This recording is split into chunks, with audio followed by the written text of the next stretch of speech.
you stay with daddy and watch mommy speak so that daddy can get some recordings of me? Could we do a picture of you and your mom? Can you come up there and do a picture of you? Like the official picture giving a presentation? Yes. Oh, yes. Oh, yes. That is so awesome. I love it. You are such a good guy. Yes, Yes. yes. Hello. Hello. Say welcome Welcome to our autism journey. Our, to Autism Journey. our Autism Journey. autism Autism journey. Journey. Good job. Hello. Says hello to them. You should say hello to them. Just one more time. One more time. Hello. Good. Say two hellos on the microphone. Nailed it. We're gonna stay here in front of one.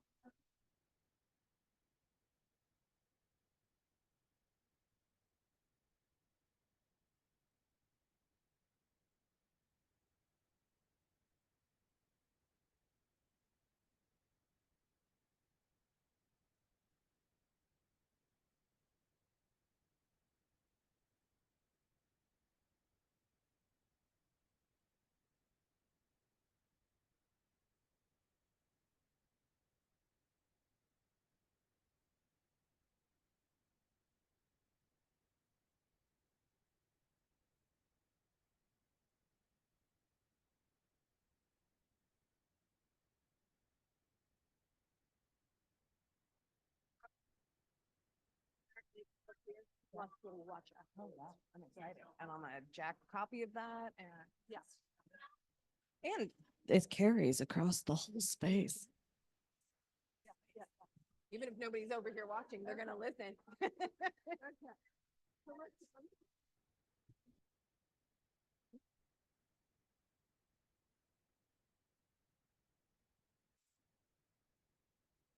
Yeah, because I don't want to run over her time.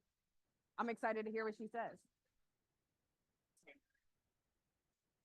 I can see her folks are here. And I met her, although I have not seen her since I met her.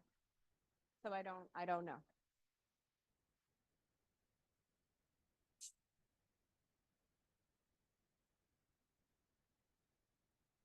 I'm not worried about it at all.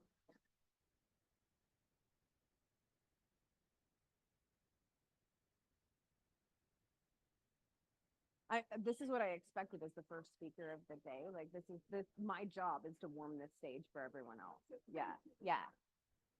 Like I'm not worried about it. We'll do a little dance, make a little love, get down tonight, get down tonight. Well, her folks are here. Yeah, but I have not. You are correct that I have not seen her since then. You just give me the cue. We'll do it. Let's do it.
Perfect. I am here. There we go. We could tell bad jokes while we wait for everything to start. Why do sharks swim in salt water? Because pepper water makes them sneeze. It's so bad, but it's so good.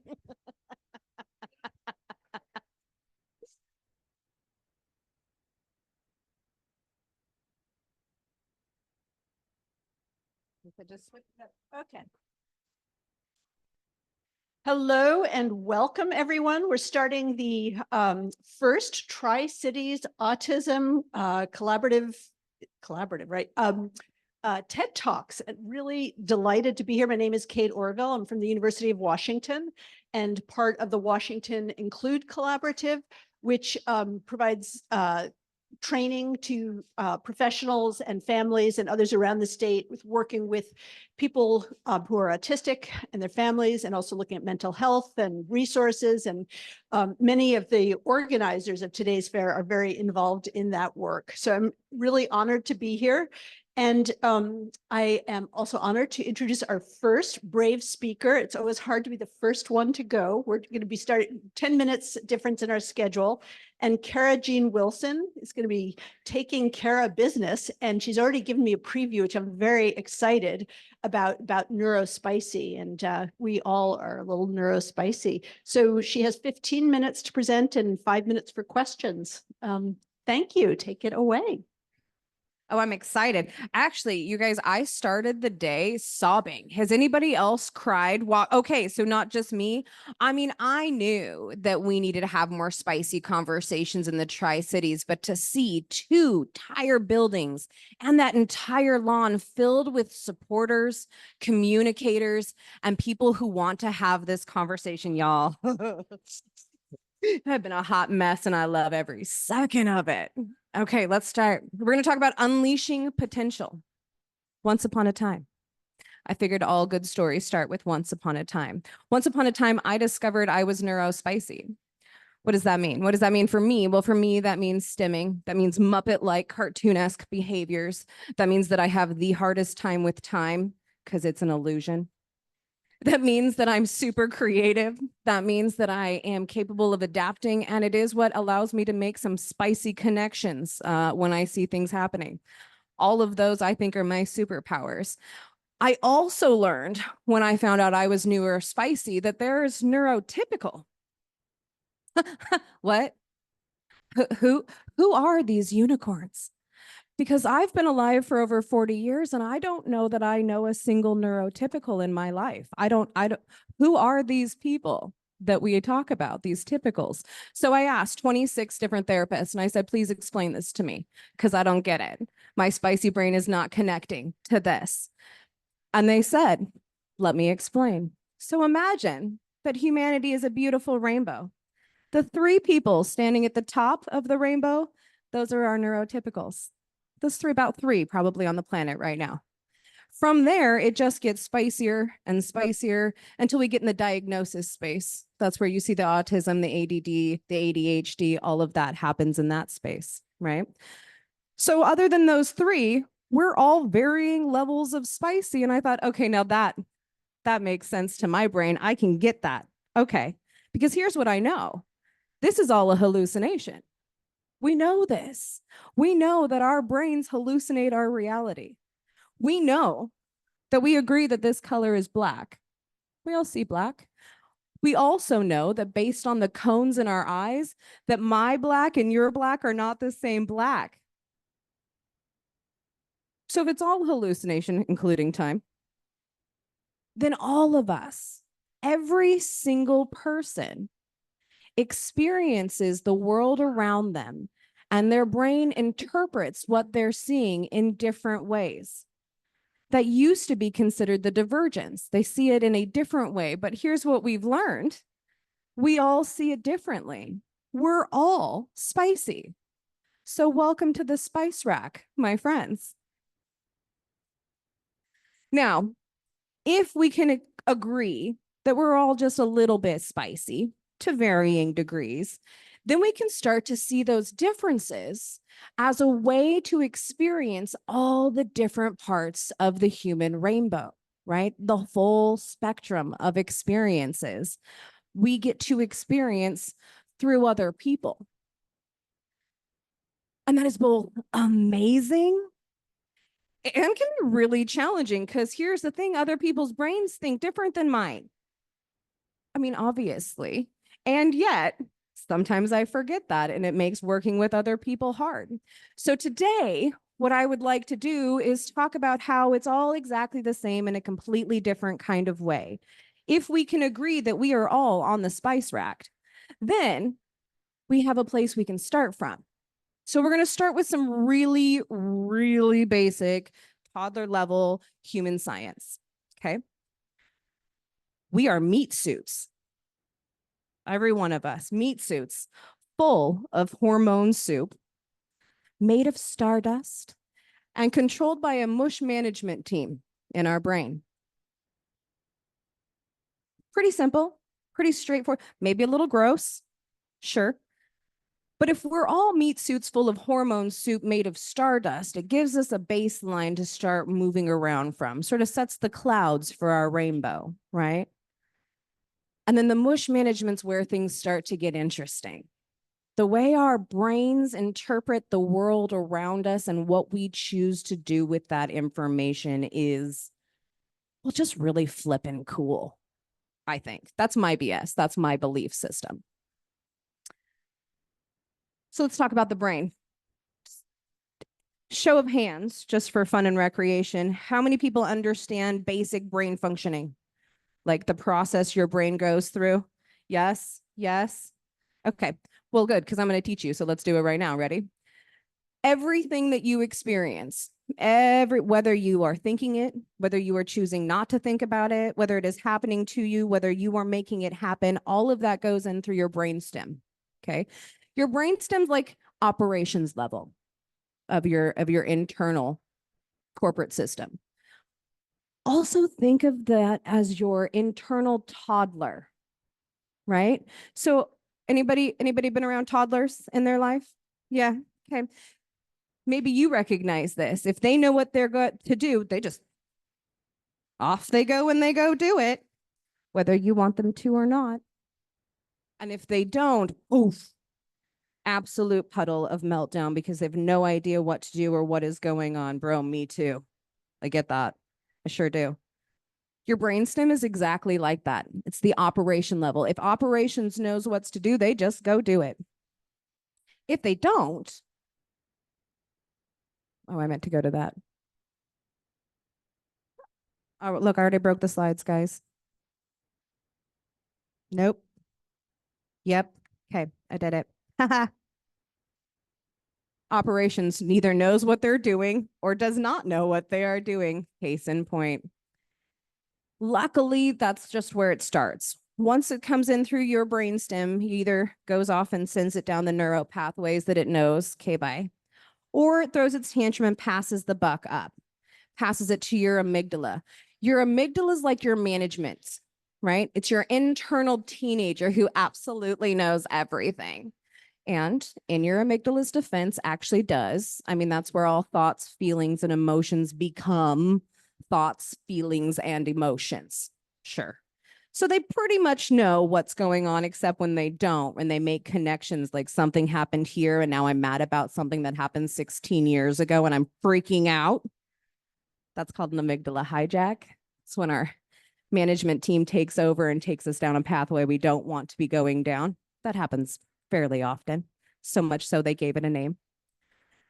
Luckily, also your management team is not alone. You have your frontal cortex. That's your like most adult. That's your executive team.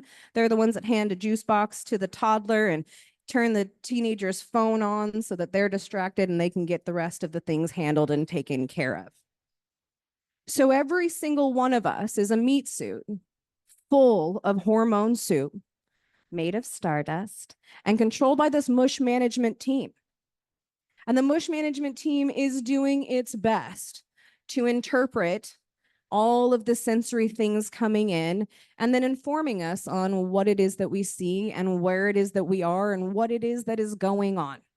And it does it to varying degrees of success based on our experiences. So that's where we're all exactly the same. Baseline human science. And then that's where it starts to get fun and weird, right?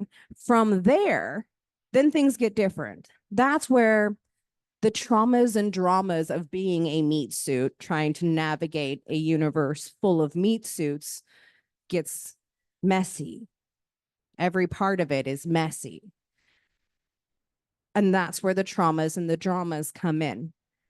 For the sake of today, we will talk trauma is when things happen to your meat suit, and drama is when your meat suit does things to other people's meat suit, just for a baseline.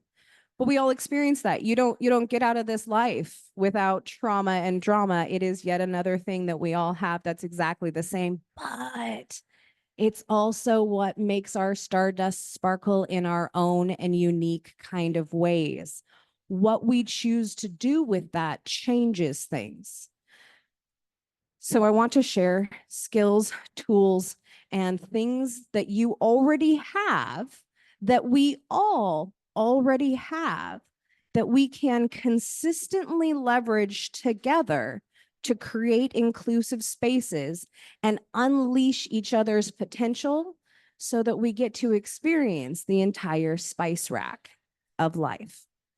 First, that operations level, that's where you learn to play. You practice lifelong activity in youth. You've done it your entire life. That is a skill that will help you with any job, the joining of operations and behaviors. This is true whether you are the 3 neurotypicals or wherever else you fall on the spice rack. If you play, that skill makes any job easier. You'll see it on signs all throughout today. Second, the work, that weekly overload of responsibility and knowledge that we all know so well that makes the job so much work. Well, you learned how to learn. If you can play, you've already learned to learn. And if you can learn, you can do any of the work. You can listen, you can earn abilities, you can reflect, and then you get to network with wholly bunches of people who want to support and lift each other up. They're out there just waiting for you if you're willing to learn where they are. And that will make the work easier. And then the fix. The future is xenial. The future is friendly. That's your big word for today. Xenial means friendly. The future is friendly if you can grow. I know that seems so silly, right? But anything is doable if you can set a goal, recognize where you are in your reality, look for the opportunity to do the work that gets you where you need to be. And every one of us has grown up, so you've already done that to some extent, which means if you can learn to work with yourself on these levels, you can also learn to work with everyone else. This is the magic. This is the key. This is the missing puzzle piece to this spectrum that we all get to live in. You are the key. You are the puzzle piece. When you do the me work, when you look at yourself and start to do that self-development stuff that's so much work, then you start to learn empathy, not just for yourself, but other people who are doing the work, right? And then you can have kindness because you get it. We're all just meat suits doing our best trying to live through this hormone soup of it, right? And then you get to listen and you can do based on what you hear. That's the me work. And then you can do the we work. And that's where you get to celebrate each other and their differences. You get to recognize how that perspective gives me a bigger perspective. You then get to value that perspective and support those perspectives so that you can understand, so that you can be understood. You are the puzzle piece, and with care, you can work from yourself into a world with others. And this is true for all meat suits wherever you fall on the spice rack. Welcome to the spice rack, my friends. You are the puzzle piece. Your experiences shape the rainbow. Let's talk about it. Thanks for listening.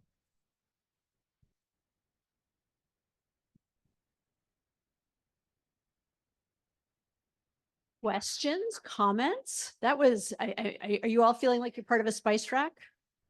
Maybe pepper? Maybe ginger? Yeah, did this spur anything for you thinking about just I love that image, although it's also disgusting, about meat sacks and hormone soup, and then it's rescued by stardust. I mean, that it is, we are more than our bodies. Did that strike anything for you? Let me see. Yeah. And I do have to say, not to intimidate anybody, all of this is being recorded. So if you don't want to be on wherever this is going to be posted, you don't need to speak. So I just want everyone to know that. But would anyone like to comment?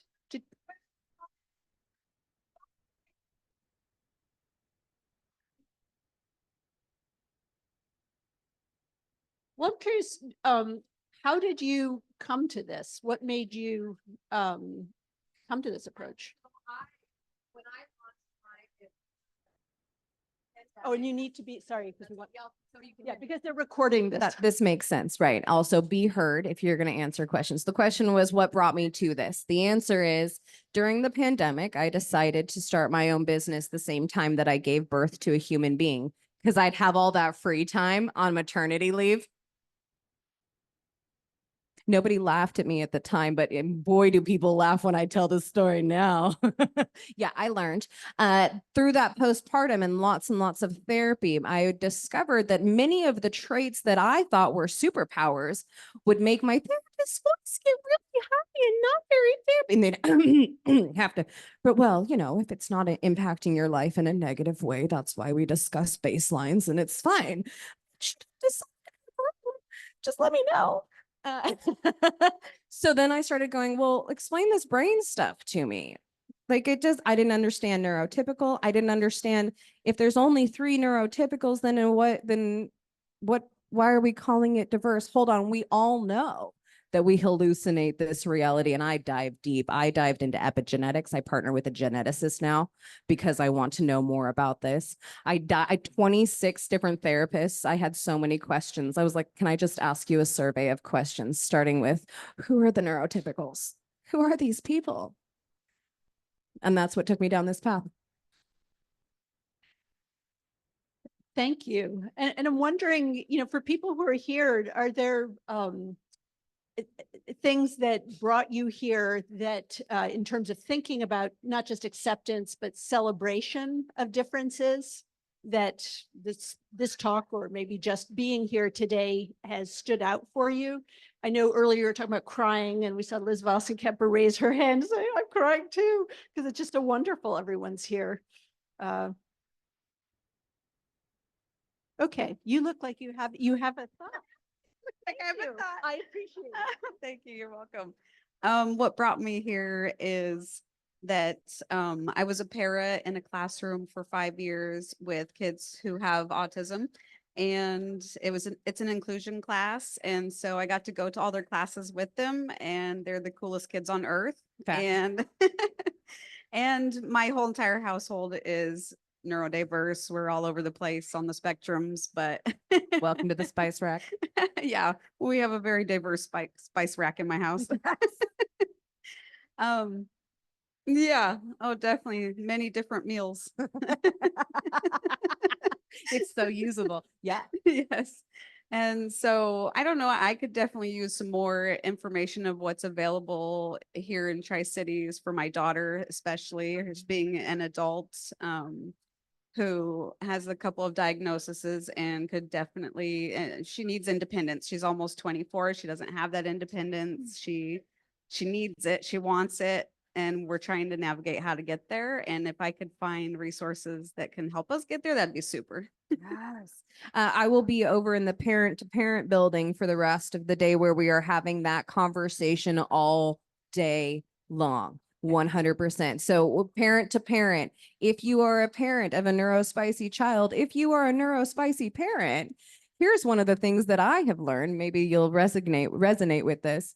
The hardest part is handling this hot mess before I try and address that hot mess. Because if I'm not regulated and I'm trying to help you regulate, what really happens is I pour gasoline on that dumpster fire train wreck avalanche, and boy, are we recovering for hours.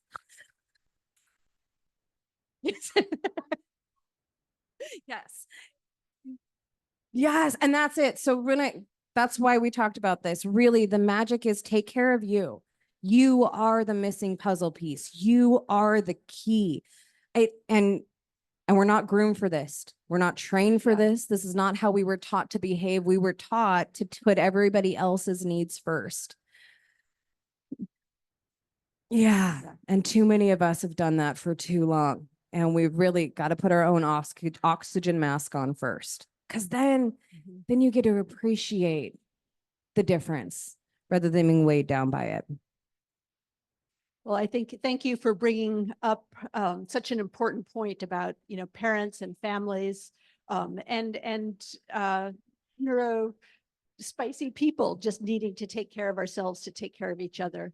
Thank you. And thank you so much, Kara. This was Thank really you a all. wonderful opening. Now, I don't know Kieran, but I'm hoping Kieran Gregory is She here. is right out here. Here she comes. Yay, Kieran. Big round of applause. Come on. Let's get spicy. Woohoo! Okay. Thank you. Oh, and let's see the microphone. Okay, there is some good family support here. Okay.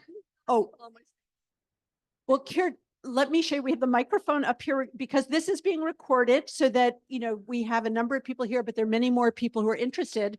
So Kieran Gregory is a doctoral student at WSU. She's an autism inclusion special ed teacher and inclusion specialist, and is going to talk about autism advocacy is unconditional, which is such an important topic. So, and if you move around, make sure you have the mic. Thank you. So you have 15 minutes and I will put up a 5-minute, 1-minute warning and 5 minutes of questions.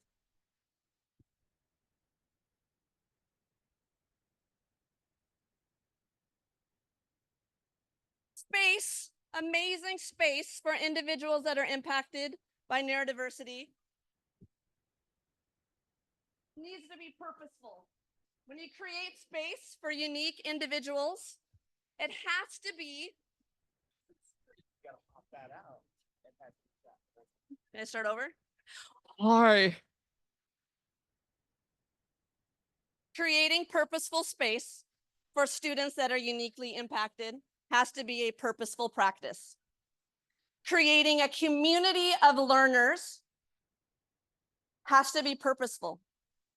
By certain purposeful actions and purposeful creation of space, we can have students impacted by neurodiversity that are engaged with each other, that are making eye contact, that are in space with each other, and that are involved. Creating purposeful space like a community event, like a classroom, like a home, involves purposeful action. This action involves an environment that you demand and create, like in my classroom, the things I do in my classroom to create purposeful, safe space. And then there's how I teach and redirect, because we can have hard moments in our classroom. We can have hard moments at home. And what we do during those moments to support individual learners has to be purposeful action, to be loving and kind and caring. And then how I feel and respond in my classroom, if I get ticked off, if a student is dysregulated, is that going to help? That's not going to help. If I get overwhelmed and then annoyed, if a student uses bad language, that's going to be hard and not create purposeful space.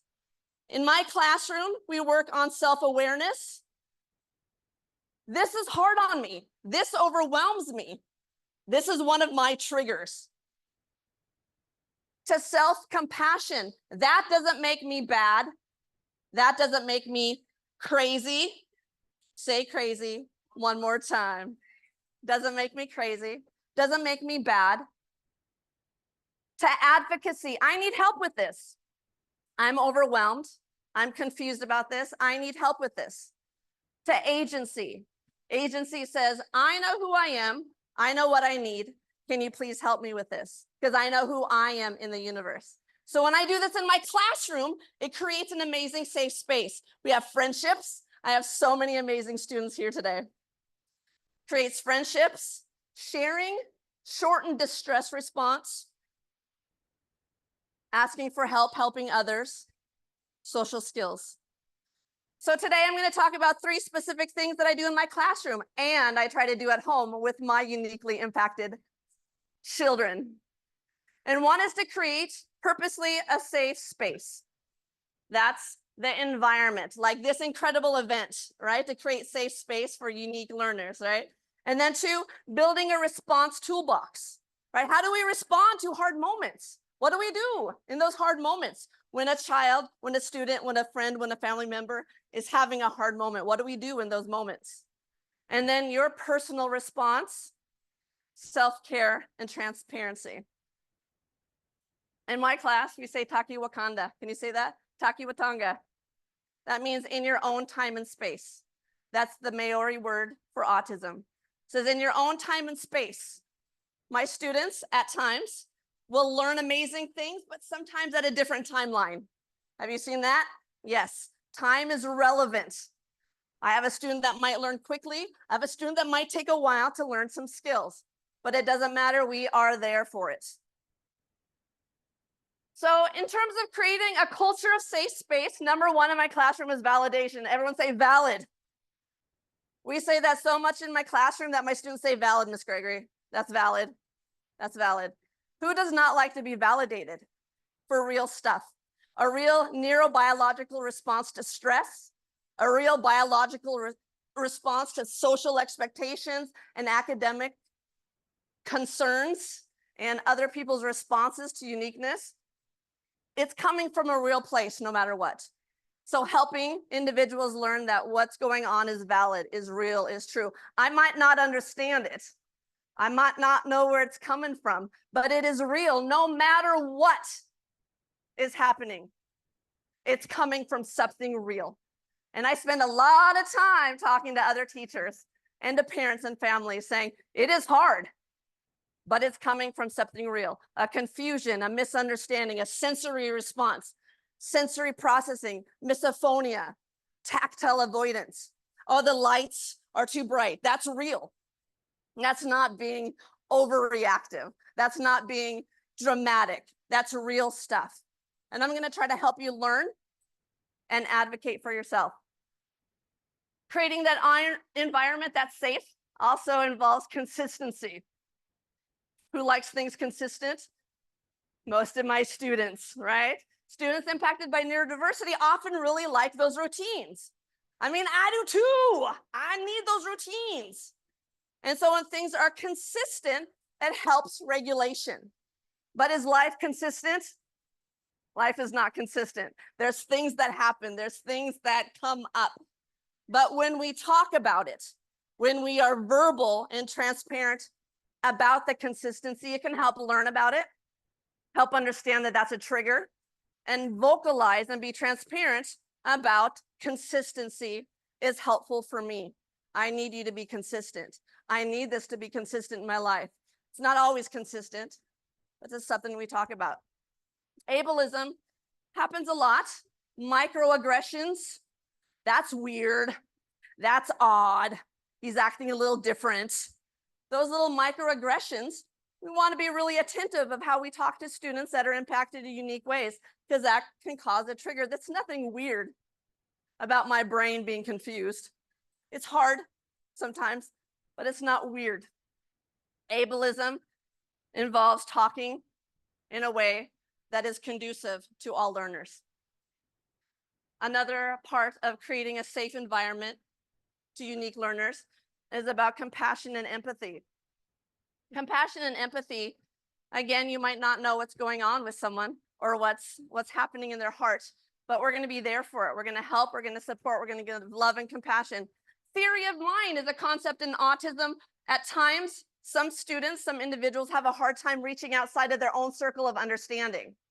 So we have to build those bridges at times. I only understand what I know. So sometimes we have to build those compassion bridges, because not everyone will look like they have compassion. But is that real? No, we have compassion, we have feelings, but sometimes we have to build those bridges. The second part of my theory of practice within my classroom is about how to use redirection strategies that help individuals learn about themselves and try to have easier moments eventually.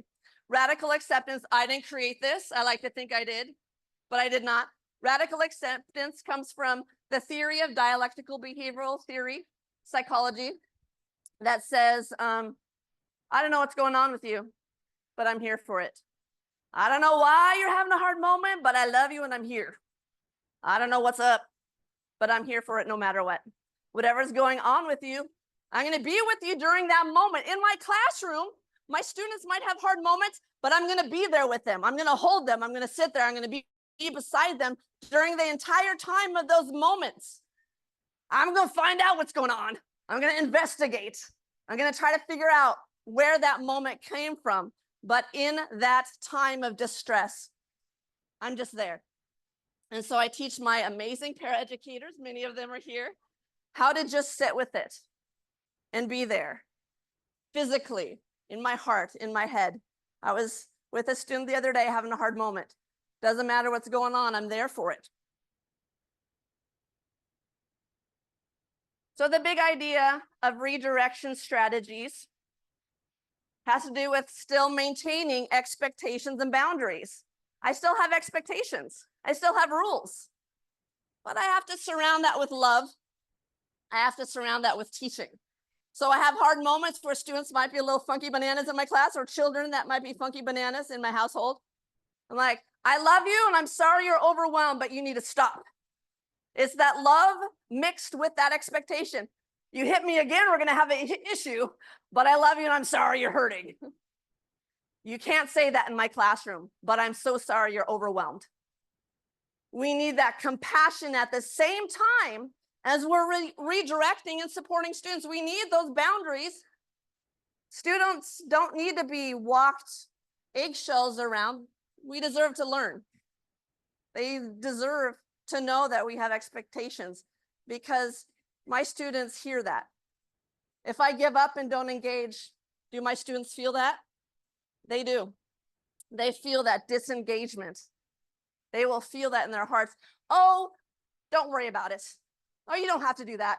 No, we will try. We will do what I can. We'll do what we can together.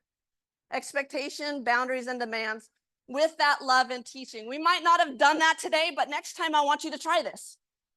You might not have been able to do this math today because math does suck sometimes. But next time I want you to try it. Next time, because I believe in you. I believe that you can try it. I believe you can do it. But I'll help you with it, and I'm here for it. The toolbox that I teach my parents and my families is using these specific tools in the theory of dialectical behavioral psychology about purposeful interactions, purposeful conversations about learning. And I won't necessarily do it in the moment of a kiddo's being a hard moment and be like, what's wrong with you? And let's learn this. I plant seeds. I'm sorry you're struggling. If you can think of what's going on, let me know later. If you can think about what might have triggered you, let me know. I'm not going to demand what's wrong with you, what's wrong with you, what's wrong with you. That's about me, not about you, right? I can't control the moment. But I'm observing, I'm listening, I'm there for it no matter what. But I use these tools. Name it to tame it. I'm not going to say, you're angry. I can't project on children. I can't tell them what they're feeling. I might make an observation, say, you seem like you might be angry. Is that maybe what you're feeling? Because anger can look like this. So I'm planting those seeds of learning how to put those words on those emotions, because that's the number one thing that my kids are learning. Oh, I am ticked off. This is what ticked off feels like. All right, let's work with that. Let's figure it out. But I'm not going to tell them you're angry, because that's what I feel and I think. That's my judgment. We don't know necessarily what's inside my brains, inside your brains. But I'm going to ask questions and plant seeds. Self-compassion. Just because you're overwhelmed doesn't make you evil. I have students who come to me who get very guilt and shamed because they have hard moments. Feel bad because they have emotions that look different and feel different. And my job is to say, that doesn't make you wrong. Does that make you bad? Does it make you crazy? But let's figure it out. Assertive scripts, students need to be able to vocalize their feelings, right? They need to be able to do that. I had a teacher, student said this bad word. I'm like, well, he used to bite. All right, this is progress. He's using his words. That's incredible. Special education is often on its head, focusing on the deficits. But we are changing that narrative. We are changing that narrative, focusing on what's good, what's right, what's a strength, what's a superpower. In my classroom, I say, who are the specialists in autism? And all my students say, we are, as we are the specialists learning about ourselves. And it's an exceptional experience to see my students here knowing who they are. Self-soothing, that's not easy to teach. I don't know what soothes you, but brush your hair, let's try that. Grab a snuggly, that's right, try that. Walk around, see what's helping. Helping them figure out what soothes them, right? The last part of my theory of practice, we had the classroom culture, or the culture that we create.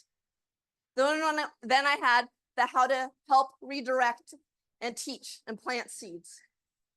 And my third part is about your internal stuff. Is it easy when your sons, your daughters, your grandchildren are overwhelmed? Is that easy? No. When my students are overwhelmed, it's hard. I want to love them. I want to make them feel better. I want them to make them feel good about themselves. And I have to be attentive of my personal response.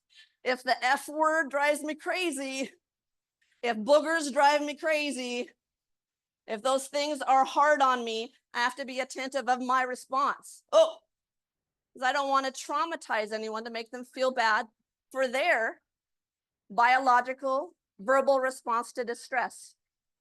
So I have to be attentive of myself and what triggers me in my classroom. My students know what triggers me, bullying. I get out my lightsaber.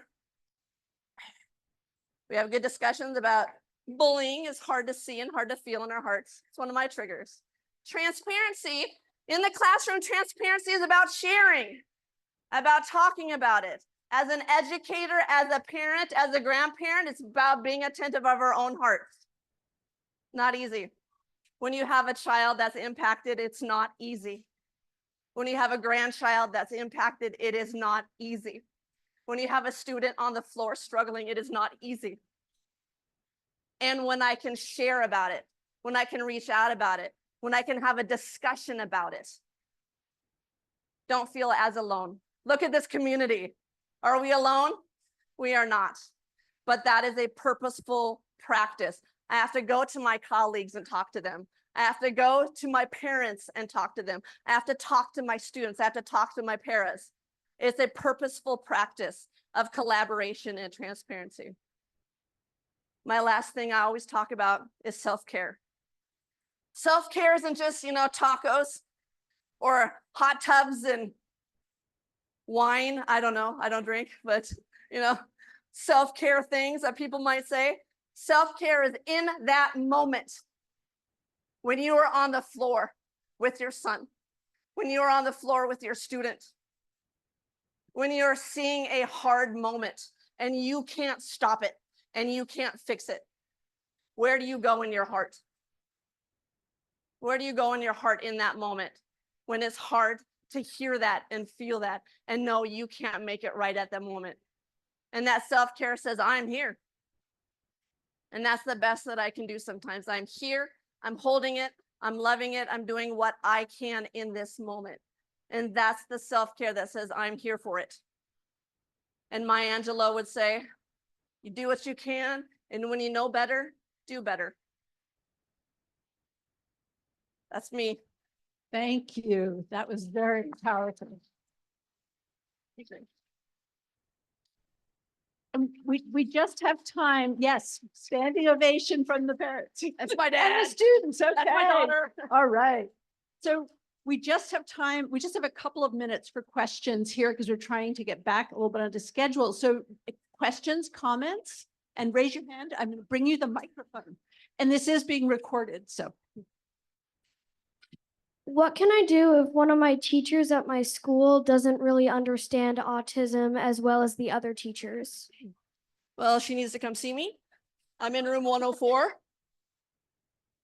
One of the things I do in my school is to collaborate with teachers.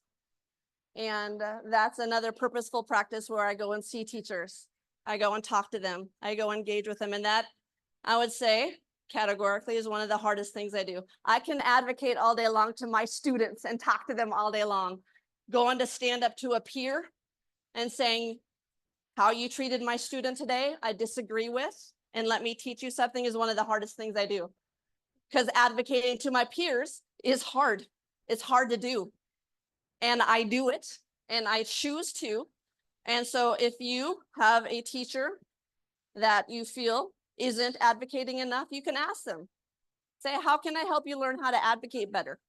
And we have a specialist, Miss Gregory, in room 104, and she wants to talk to you. Okay. And that is my sister right there. I know it is. And also, as a student in her classroom, I can say that she is a great teacher. That's I my student, believe Leah. that. I love you, Thank buddy. you. Thank you so much. My This is absolute really pleasure. great. And thank you for Thank you, for asking your question. We'd love to hear from students and young people. Thank you. Thank you, friend. Karen. My That was pleasure. wonderful.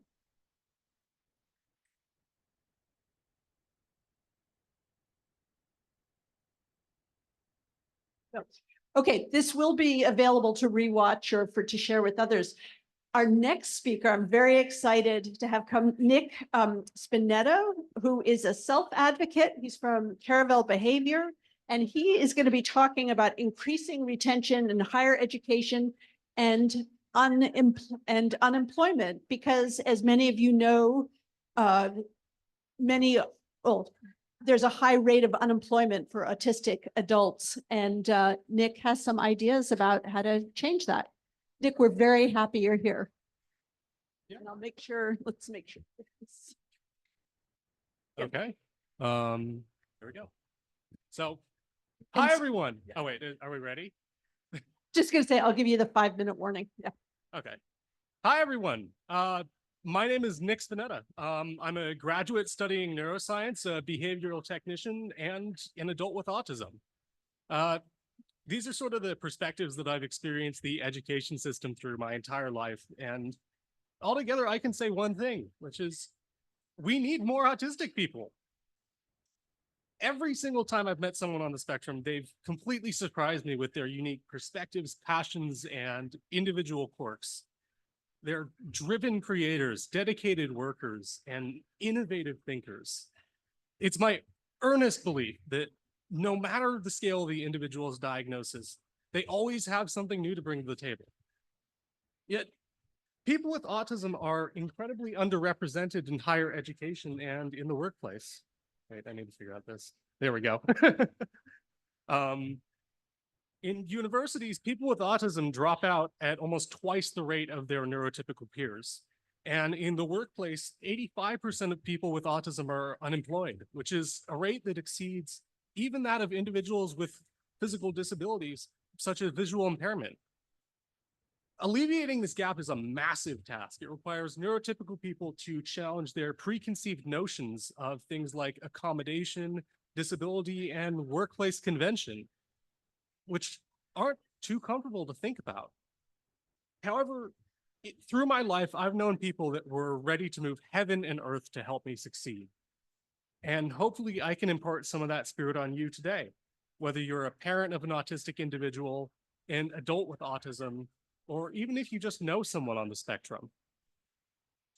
I was diagnosed when I was 4, and by that time I was exhibiting many typical behaviors associated with a diagnosis. Unique sensory needs, struggles with uncontrolled environments, and knowing all about the planets and moons in the solar system down to their atmospheric compositions. Do we have any space people here? Yeah. Thankfully, my parents were more than willing to work with my needs, and I got a care team established as soon as I could.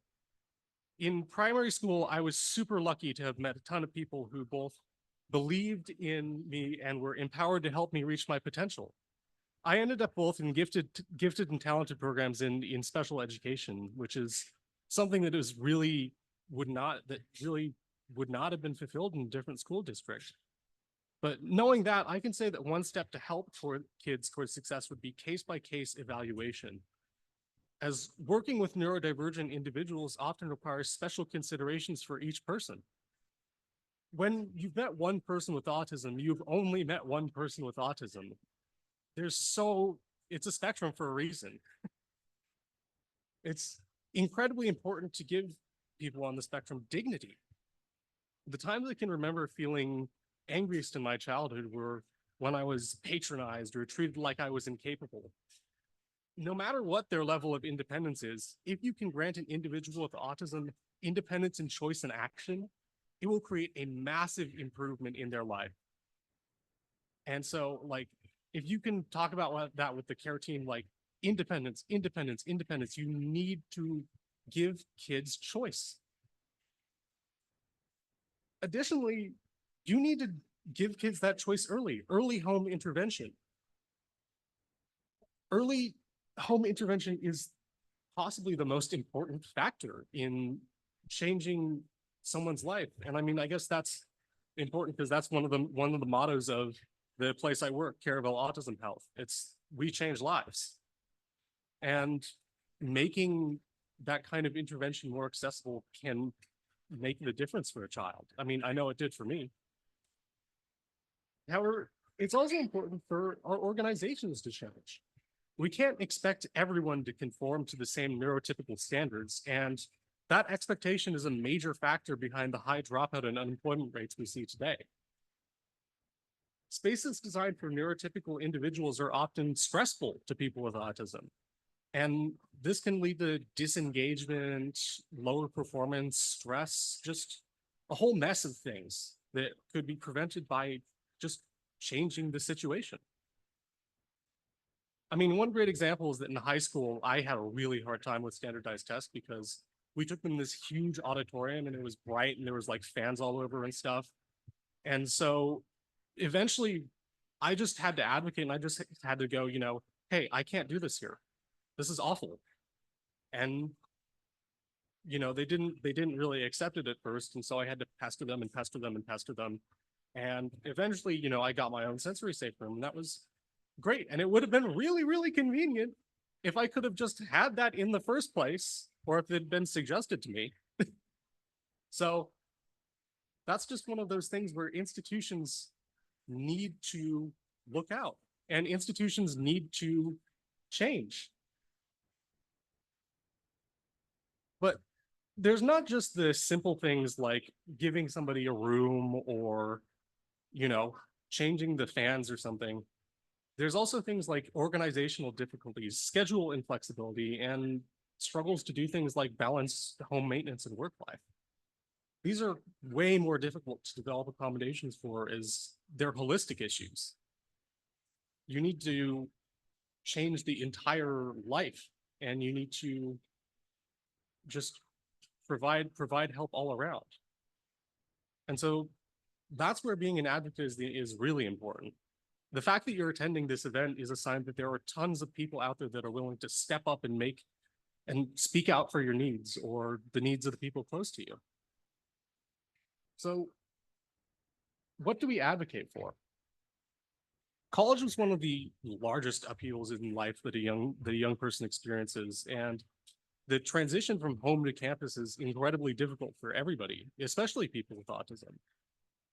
When I went to college, I was thrown from an environment that had a community care team and supportive family to being in a place with 4 disability counselors for 16,000 students. And my first thought was, this is ridiculous. Like, how are we supposed to get anything done like this? And academically, the accommodations I got were great. They were fine. Like, I could have sensory safe rooms. I could have some extra time, but the current state of accommodations there just kind of fell short, not in purely academics, but in stuff outside of school. One big thing I struggled with was a lack of community. from a psychology perspective, mental health outcomes are like largely dictated by the community that people are surrounded with. Humans are incredibly social creatures, and we can't exist on our own without, the people around us to keep us supported. And that's reflected in mental health outcomes. Because I had autism, I still do. It was really difficult for me to get into any kind of comfortable social scene. The majority of campus activities seemed to revolve around, extroverted, neurotypical individuals. And more introverted groups were often more exclusive, or they just didn't click. And so I spent a lot of my time just kind of alone doing my own thing. And looking back, I can clearly see that that's a need that needs to be filled. There needs to be more people to check on individuals in that transition from high school to college. And that could be whether, that could be part of disability services or as a continuation of intro to campus services. And of course, this problem got even more massive during the pandemic for everybody. I mean, I'm sure that you guys were all lonely at some points during the pandemic. And that's really unfortunate. I mean, like, I know that I went home on spring break and never went back to school. But online classes were also something that was surprisingly helpful. I mean, I could manage the sensory environment better, and having online reminders for stuff was incredibly helpful to stay organized. And my grades did actually improve a bunch during the online period of the pandemic. But one thing that I felt like I backslid because I was living at home. Like, independence is incredibly important in establishing individual dignity, but it's really, really hard. I mean, like, you should have seen my backpack by the middle of freshman year. Like, it was just awful. I had so much trouble staying organized. But oh well.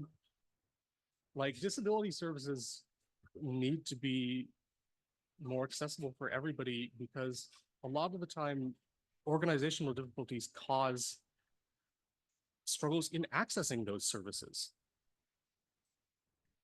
And so what I did was, after the pandemic, I decided that things, I needed to contribute to change.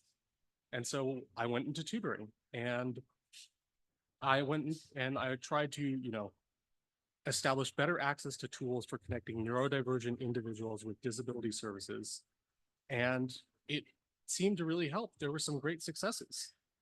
Personally, I was able to connect 10 incoming freshmen with options for disability services, and the program is still continuing to this day at my undergraduate school. But the second half of that whole equation is housing and independent living and time management. And these are the major stumbling blocks, because it's hard to do things like stay healthy or clean laundry when you have so many different things to focus on and you need to be on such a schedule. So one thing I'd advocate for, and I'd ask you all to advocate for, is community-specific neurodivergent living. These are things that are often present on many campuses, where basically you have an autism community, or you have an ADHD community, and it's got housing where, all of these individuals can work together to meet community needs. But it's so small.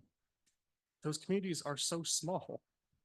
And with the amount of neurodivergent people that are entering like schools now, there's just a gap. There's just this huge gap. And ultimately, that's the thing that I would say to trust in people, especially adults with autism, is knowing what to advocate for and sort of having that self-belief and trust. So yeah, so that self-belief and trust and listening. But as we continue out of schools, you've also got careers and the workplace, and that's the major area where people with autism are hurting, because like an 85% employment rate clearly suggests that there's some systemic needs that need to be addressed. And one thing I can note is that the state of disability accommodations in careers needs major improvements. In several different fields, whether it's just working at a tech store or working at my current employer, there is, you know, a complex network of overlapping and incompatible systems that are really difficult to navigate. And this is a common concern. So what I would say is that businesses need to have more information about this available as part of the onboarding process. And hopefully just apply this when an individual self-admits that they have a diagnosed ADA applicable disability. And with these careers, you know, or with this kind of advocacy, we can create focused changes to the ease of access to fulfilling careers, which aids individuals with autism in creating independent lives. Overall, I'm hopeful for the state of neurodiversity aid today. Despite the issues that still exist, we've made incredible strides in progress with millions of neurodivergent individuals living and working independently that would have struggled to achieve employment even a couple years ago. Technologies like remote work, recognition of sensory needs, and educational aid help talented people pursue their passions. And I know that the astounding empathy of everyone here today will create change for the better. Together, we can make a difference for the people with autism in our lives. I believe in you. Yeah. Thank you, Nick. That was really both educational and inspiring. I'm really glad you came. Do people have questions, comments for Nick? Raise your hand. Yes, because I'm bringing the mic so we can capture you. So my question is, if someone, I don't know, new, an adult with autism that has problems getting a job, where would you say we start? Where do we go? I would say that one big thing would be to look at their passions and, you know, listen. And that's But in the huge terms thing. of helping get that job, get over that, I can do the job, I can't apply for the job kind of situation. Sorry, thank you. I would say that that kind of institutional assistance, even just helping somebody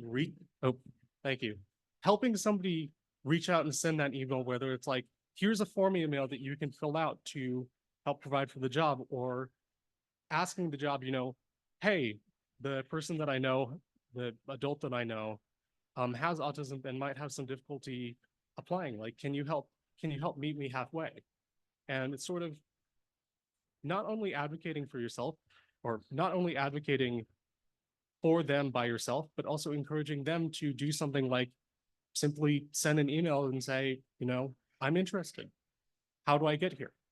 Because pretty much all the time, jobs, you know, want more people. And giving your adult with autism that opportunity is incredible. Thank you.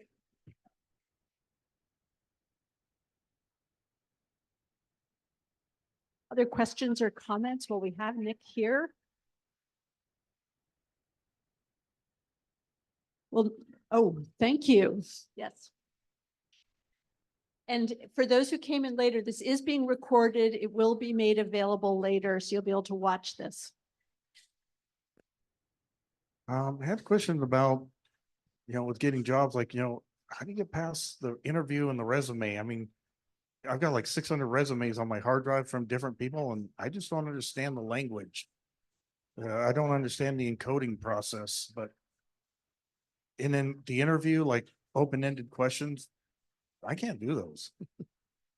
You know, how Yeah. do you deal with that? It's sort of like you could do the job, but like you're saying, how do you get past the interview? Interviews suck. Like that's pretty much one big thing I can say is that they're awful.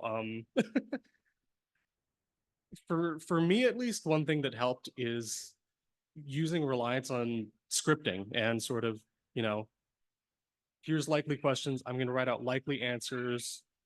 If you've ever written a dialogue tree or something, that's something that is incredibly helpful for me, is like, here's likely questions, here's likely answers, here's where I can go with that.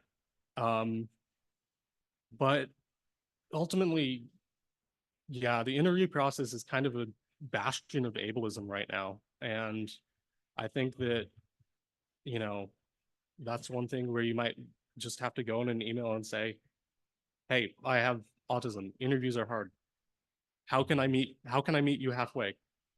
And that's, yeah, it's difficult.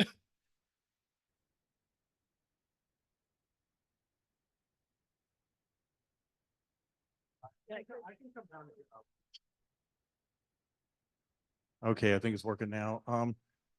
But my impression is, you know, when you go into an interview or whatnot, it's sort of like you give even someone the slightest hint of it or even say something about it. It's sort of like, we're done. And you're like just out the door. Yeah, that's one of those things where I'll admit that I don't necessarily have all the answers. And it's, yeah, hard. I don't have the answers, but I think that the best thing that you can do is just approach things openly. And even and if something's difficult, then say it's difficult. And to not attempt to put on this like masking face and try to pretend to be neurotypical when ultimately, if you can do the job and you have that confidence in yourself, then it's okay to act autistic and to be autistic in that interview space. Because if they're the kind of job that will accept you, then they'll accept that. And if not, then I don't know if that would be a healthy work environment. You definitely got a point there. Thanks. Yeah, thank you. Thank you for asking the questions. Great, thank you so much. Yes, a round of applause for Nick. Thank you, Nick. And next, we're going to welcome Melanie. And Melanie, and how do you pronounce your last name? Muhlstein. Yes, very excited because she is an audiologist and a professor, and she's going to be talking about the overlapping symptoms of autism and auditory processing disorder. And I know that when doctors and nurses are doing autism evaluations, that's one of the first things that they want to know is whether a hearing evaluation has been done. So you have 15 minutes and All then 5 minutes right. questions. Okay, am I being heard? Okay. Okay, I've got my audiology voice on. I will be using notes because when I go off script, I think I'm hilarious, but my boys tell me I am not. My name is Dr. Melanie Muhlstein. I'm a clinical audiologist, assistant professor, auditory processing specialist, and mom to 2 boys, one of whom has been and is what you youngins call neurospicy. 25 years ago, a diagnosis of autism, at least in my neck of the woods, was non-existent for someone who didn't fit those typical or extreme symptoms of autism. So we went through years of alphabet soup diagnoses, ADD, ADHD, ODD, GAD, et cetera, all the while I knew that the doctors were way off base. The schools warned me about the danger of putting a label on my son, but I was only concerned with figuring out how to help him. When he was 6, he came home one day from school crying. And instead of complaining about school or the teacher, he looked at me and said, "Mom, what's wrong with me?" My mom heart broke that day in a way that I cannot to this day explain. We pressed on for over a decade without any clear answers or help. The only thing I knew for certain, because of my background in audiology, was that he struggled with auditory processing disorder, even though no one in our half of the state tested for it and no one was treating it. The school wouldn't grant a 504 for any of the many diagnoses he had. So we stumbled through. We survived him, and he mostly survived us. Finally, about age 18, we got our diagnosis of ASD and APD, and things started to make a lot more sense. So that's my personal background of seeing the complexity of autism and auditory processing disorder, and why I now specialize in the evaluation of APD. It is also why I tell my doctoral students in audiology that their number 1 job is believe the parents. Their number 2 job is believe the parents. And their number 3 job is Yes. So let's back up a bit. I know each of you has ended up with a graduate degree in practical autism. You are experts in the field of your own child. I'm here to talk about auditory processing disorder, or APD, and how it fits in or coexists with autism. Evaluation for auditory processing disorder is solely in the scope of the practice of audiologists, and treatment of auditory processing disorder is solely in the scope of practice of audiologists and speech language pathologists who have been trained in the specialty. ASHA, one of the audiology and speech language pathology's governing bodies, defines auditory processing disorder as difficulties in the processing of auditory information in the central nervous system as demonstrated by poor performance in one or more of the following skills: sound localization and lateralization, auditory discrimination, auditory pattern recognition, temporal aspects of audition, auditory performance and competing acoustic signals, including dichotic listening, and auditory performance with degraded acoustic signal. Put very much more simply, one of audiology's founding fathers, Dr. Jack Katz, says that auditory processing is what the brain does with what the ears hear. What the brain does with what the ears hear. When we stub our toe, sensory neurons send a pain signal up to the brain. That pathway usually only has one or two synapses or relay stations before it arrives at the brain where the pain is registered. One might think that the signal from our ears travels in a similar straightforward path to the part of the brain that deals with sound. After all, the ears are a whole lot closer to the brain than a foot. We might imagine it's like a backcountry road with 2 stop signs and no speed limit. On the contrary, as you can see on the slide, once an auditory signal leaves the cochlea or the inner ear, the pathway is more like getting through downtown Seattle with multiple stops and crossings from one highway to another. Understanding what we hear, processing, begins along that very complex pathway. And just like a complex highway system, the tiniest hiccup along the way can have big consequences. Here in the Tri-Cities, with all of our road construction, we know that once one person a mile ahead puts on their brakes, the whole line slows down. Our brain has a lot to do in order to understand and respond to language. Norm Erber explains the abilities that must be present for us to quickly and accurately digest speech. There we go. First is detection. The simple knowledge of the presence or absence of sound. If there's a difficulty there, we would first suspect hearing loss. The presence of some hearing loss does not prevent us from evaluating for APD, but some adaptations need to be made. The second level is discrimination. Can we tell the difference between B and D? Discrimination has a lot to do with those temporal aspects of speech, the subtle timing differences between the two sounds. Problems here would be an auditory processing issue, provided we have dealt with any difficulties on level 1. The third level identification is the ability to recognize a sound and attach meaning to it. Problems here usually indicate processing difficulties with decoding. Finally, there's comprehension, attaching meaning to the signal that arrives at the brain.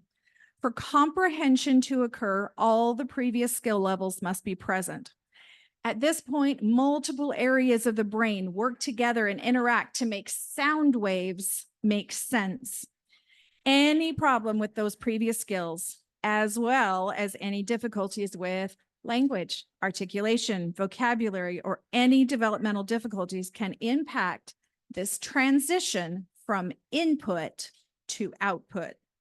So many of you are already beginning to see the problem with diagnosing an auditory processing disorder in individuals with autism. Autism British Columbia begins its description of autism traits with differences in communication and speech, and includes in its definition sensory processing, verbal and nonverbal communication, and information processing. How then would we begin to decide if there is an auditory processing disorder specifically present, or if the outward symptoms are part of the spectrum of autism? Dr. Angela Alexander, a mentee of Dr. Jack Katz referred to earlier, and my mentor, explains it with jelly beans. As a parent, you might bring this large handful of jelly beans to an audiologist and say, these are my concerns. These are the issues we're having. And I don't know what's going on. Tell me what all these jelly beans mean. Our job as audiologists is to sort those jelly beans, find a pattern. Is it a hearing loss? No. Discrimination is intact. Okay, let's look at our APD test results. Is it a problem with decoding? A problem with working memory? A problem with integration, organization? Let's sort those jelly beans with the reds decoding together, with the yellows integration together. Now we can see a pattern.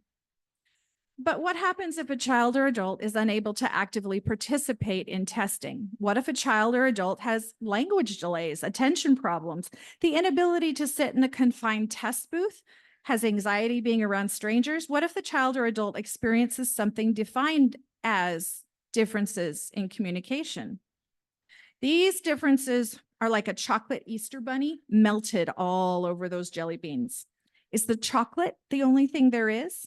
Do the chocolate bunny and the jelly beans have a separate existence? Or is it now a chocolate covered jelly bean? Or do we just call it chocolate and ignore the jelly beans? Autism, like ADD, ADHD, dyslexia, learning disabilities, language delays, and others, is one of the many differences that are statistically more likely to co-occur or be comorbid with auditory processing disorder. Testing for APD is done in a sound booth with calibrated headphones. Words, sentences, or numbers, depending on the test, are presented to the child or adult, and they are asked to repeat them. So you can already see that in order to assess an input disorder, we need reliable output through language. In each subtest for APD, the sound is manipulated to stress the auditory system in a particular way. This is done by filtering the sound, introducing noise, introducing a timing difference, presenting more than one target sound at a time, or breaking down the word into its individual phonemes. Each of these manipulations is designed to establish performance compared to normative data of same-age peers. With this information, we can sort those jelly beans, identify patterns, and even predict the site of lesion or the location of that clogged up highway. Some subtests of APD do use picture pointing tasks instead of a verbal response, and we even have some testing that uses games with a closed set selection instead of verbal response. But again, what happens if the communication differences within autism prohibit full testing of APD? First, APD does not and should not exist in a vacuum. The audiologist should be part of a multidisciplinary team with speech-language pathologists, physicians, psychologists, occupational therapists, and teachers. We can use the information from those other specialists when they identify their jelly beans. Then we look at what's left. We ask, does XYZ happen with all sensory input or just auditory? Is there a difficulty with all integration tasks or just with hearing? Second, we can adapt our testing to some degree to avoid things that are language heavy or output related.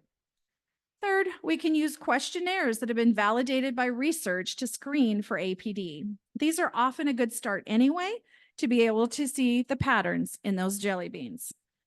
Let's look at what happens after an APD diagnosis has been made. The audiologist, after seeing the pattern in those jelly beans, will make individualized recommendations for treatment. Dr. Terry Bellis explains that there are, sorted jelly beans, sorry about that. That there are, the parts of treatment for APD are like 3 legs of a stool. 1 or 2 legs without the others has a balance problem. The first leg of treatment is direct therapy for APD by an audiologist or speech pathologist, the professionals qualified to provide that therapy. Even after 6 to 8 years of college, evaluation and treatment of APD requires additional training master classes, and most importantly, a mentor. The therapy involves targeting those weaknesses that were found in testing and begins at the bottom of Erber's skill pyramid with discrimination at the phoneme level. The second leg of the stool is accommodations, change the environment. The third leg of the stool, communication strategies. What happens if we cannot get an answer about a diagnosis for APD? There are other options. Things are changing all the time, but here's my final answer. If we cannot get a diagnosis of APD, treat anyway. There is no part of APD treatment that is harmful to anyone who has communication issues. All of those things can go hand in hand with the other communication strategies that we're already teaching. I never want to see another parent go through what I went through. Feeling alone, not finding the answer, and identifying those jelly beans. Mom, what's wrong with me? Absolutely nothing. For further information on auditory processing disorder, I recommend Dr. Terry Bellis's book called When the Brain Can't Hear, available on Amazon. I also recommend a website called apdsupport.com. Thank you for your time. Melanie, thank you. I learned a lot. I am wondering if people in the audience have questions. And I don't know, we also have some clinicians who do autism diagnoses. I don't know if that's something that's been a tricky issue for any of you that you have questions. Okay, wonderful. Here, wait till I get the microphone. How to go about getting a diagnosis initially? Oh, an autism diagnosis or no, an APD? How do you get an APD diagnosis? That is a fantastic question. That website that I mentioned, apdsupport.com, does have a map where you can find an audiologist who tests for APD. But a lot of that involves the other professionals that you're working with and bring it up and say, hey, I'm still struggling in this area. Is there a chance that this could have some, some parts of APD to it? And find a professional from there. Are you also available after this if he wants to talk more with you about Absolutely. that? Okay, great. Thank you. Okay, another question. Wonderful. I was just wondering, are you in Tri-Cities? Sorry, I missed the beginning of your speech, and I loved everything you said that I was able to catch. So, all right, thank you, thank you. Yes, I am located in the Tri-Cities. I work in Kennewick at Columbia Basin Hearing Center. There is a therapy section of the business called Little Ears Therapy that works with the treatment of APD as well. Thank you. Wonderful. Thank you. And for those who didn't hear earlier, all of these are being recorded and will be made available publicly for you to watch later, including, I think, like the PowerPoints and things. Oh. Find that. Well, I'm guessing, I don't know if the Autism, Tri-Cities Autism Collaborative has been posting things on Facebook, and they have some booths here. And so I think it will be through them. Have you been getting those Facebook posts or others? Okay. Okay, well, later you can connect with Liz because she's one of the people involved. Hi, everybody. Now I'm really excited to introduce Liz Vossen-Kemper. We have three experts here or four who are Autism Centers of Excellence, who are certified by the state, and even more in the audience. We're going to be hearing about the questions that Liz Vossen-Kemper, who is a nurse practitioner and gets lots of questions from families about their autistic children and how she can support them. So, but as you can see, kids love Liz, so she works really well with families. Yes, so anyway, so we do have, and Dr. Mata and Carrie Lamb will be talking in a little bit, and they're in Tri-Cities and Diagnosed Autism, and Elizabeth Boland is at Farm Workers Clinic, Family Medical Clinic in Walla Walla. and Liz, and then Vanessa. Frank is, I don't know if she's speaking in a little bit from Basin. And there's and Jim Mancini. Hi, Jim. Okay. Okay, Liz, Okay. take it away. You have 15 minutes and I'll give you the warning at 5 and Please. 1. Okay. Okay. Hi, guys. Oh, I'm so excited. I'm so excited to be here. I'm so nervous. I see a lot of faces I recognize out there. And if I talk too long off script, then I'm going to cry. So I'm not going to do that. I'm going to try to give you a little tidbit of information. A lot of this is stuff you might have heard me say in the office if you're patients of mine. And maybe if you aren't yet or ever, you take something today that you can use just to better the world. You know, I'm going to talk pretty general today and pretty high level. Always willing to kind of stay after and chit chat a little bit more after the talk. So we'll go ahead and get into it. Just a bit of background on me. If you guys don't know me, I'm Liz Vossenkemper. I'm a pediatric nurse practitioner and I work at United Family Center. I have been diagnosing autism in the community for about 6 years as a center of excellence, as Kate mentioned. And so today I'm just bringing to you a little bit more about the why things are the way they are for families and speak a little bit to the lived experience of some of my patients and maybe some of the questions they've asked and some of the responses that I've come up with over the years that seem to resonate and are maybe a little bit helpful.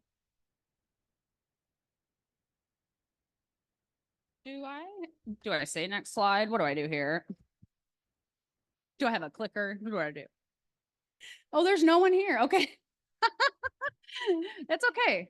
Oh, wonderful. I didn't see it there. Okay, great. I need to be trained on the tech. Good. Okay.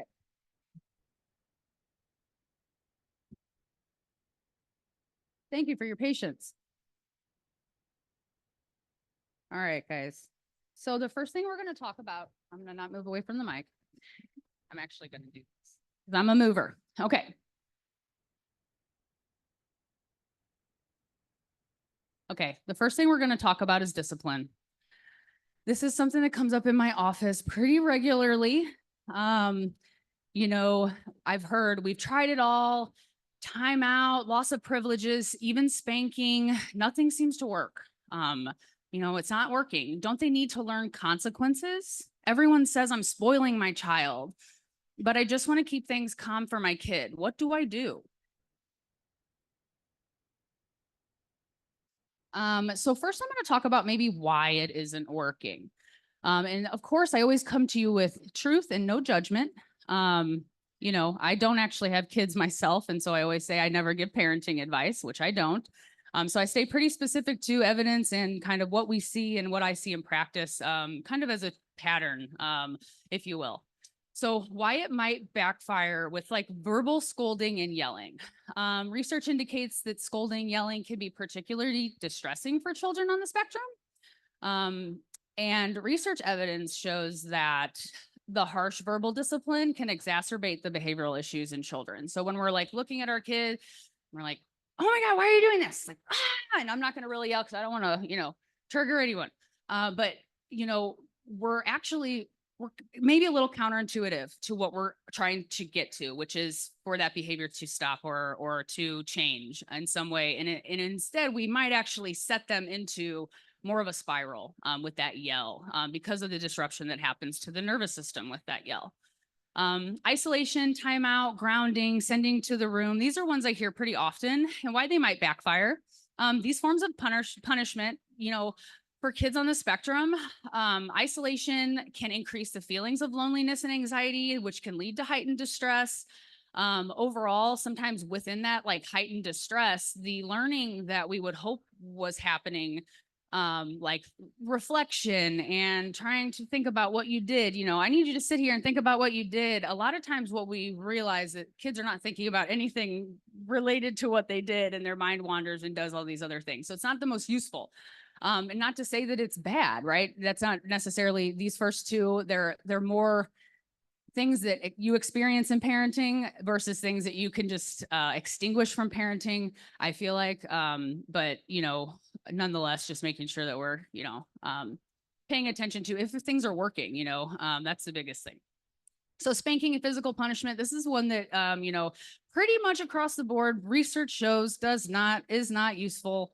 And even more so creating those PTSD type symptoms in kids with autism because of that nervous system and because of that response to physical touch, the energy that comes with physical violence or physical punishment from parents that can really create PTSD symptoms, which can actually exacerbate all of the behavior that we may have already been kind of struggling with.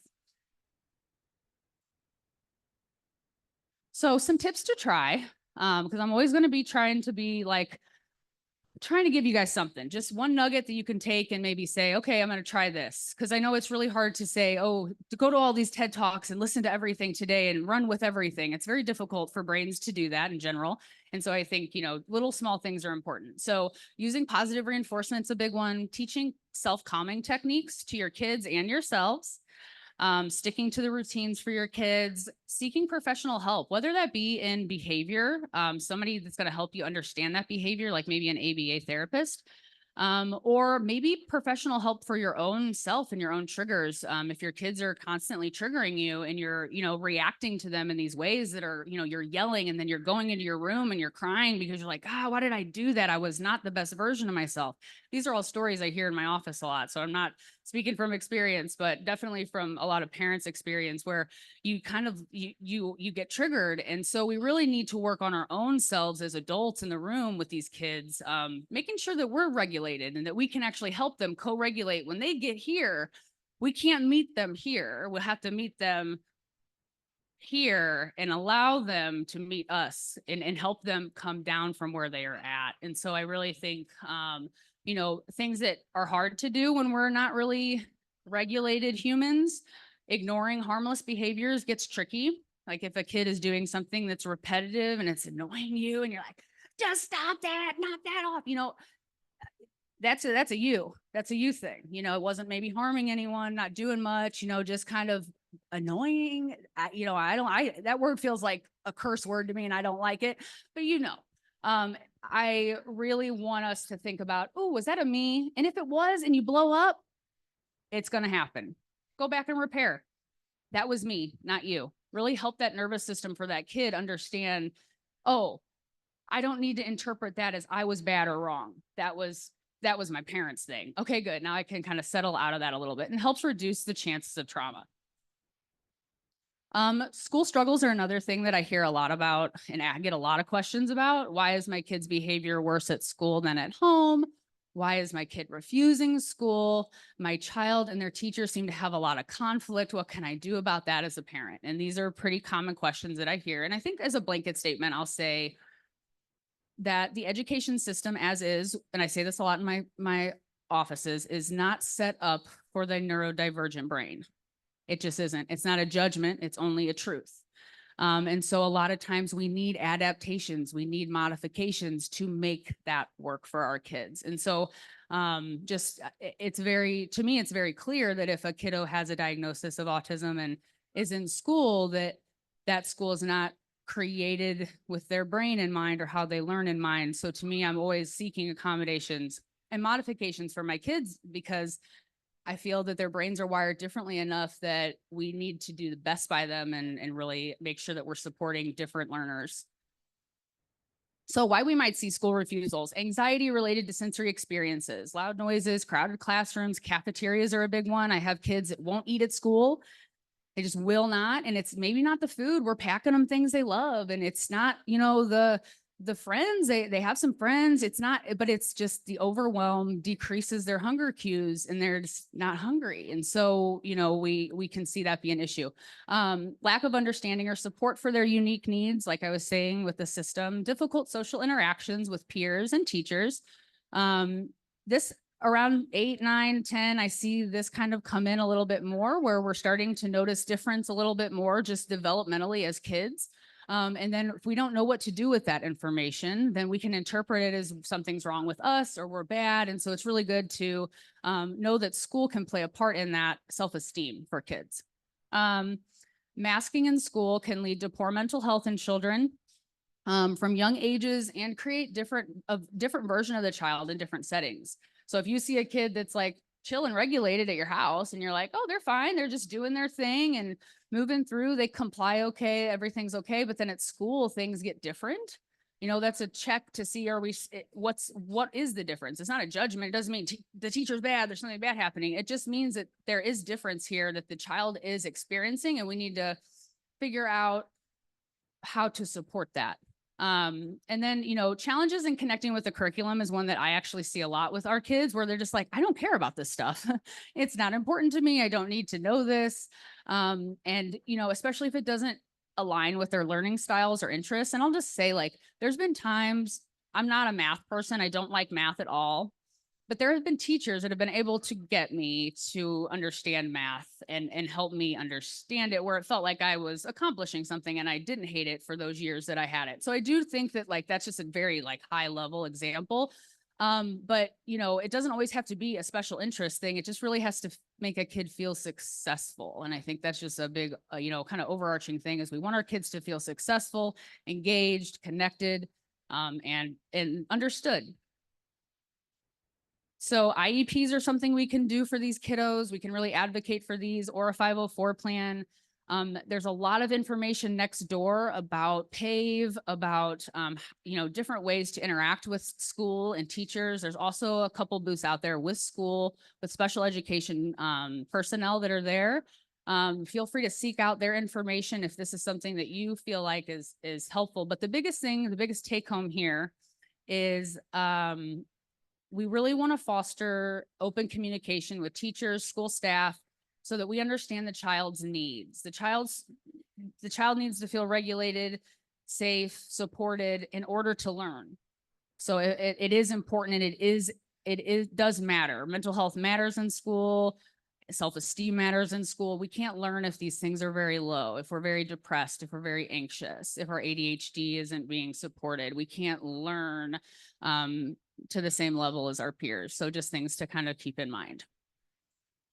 The other thing I get asked about a lot is, what do I do? Like, how do I help? How do I be the best parent I can? How do I show up for my kid in the way that they need me to show up? Because there's not a lot of guidance out there, and there's a lot of misguidance out there, and there's a lot of, you know, questionable things that people are just like, is this safe? Is this good? So some things that come up are, you know, my child's behavior causes a scene and people seem pretty judgmental. How do I react in that situation? You know, to kind of better advocate for my kid. Our extended family doesn't seem to understand my child's needs. How do I talk to them about it? Or what are the best things I can do to support my child's future? You know, small things. So advocating in challenging situations, I hear this a lot. You're at the store, your kid's melting down.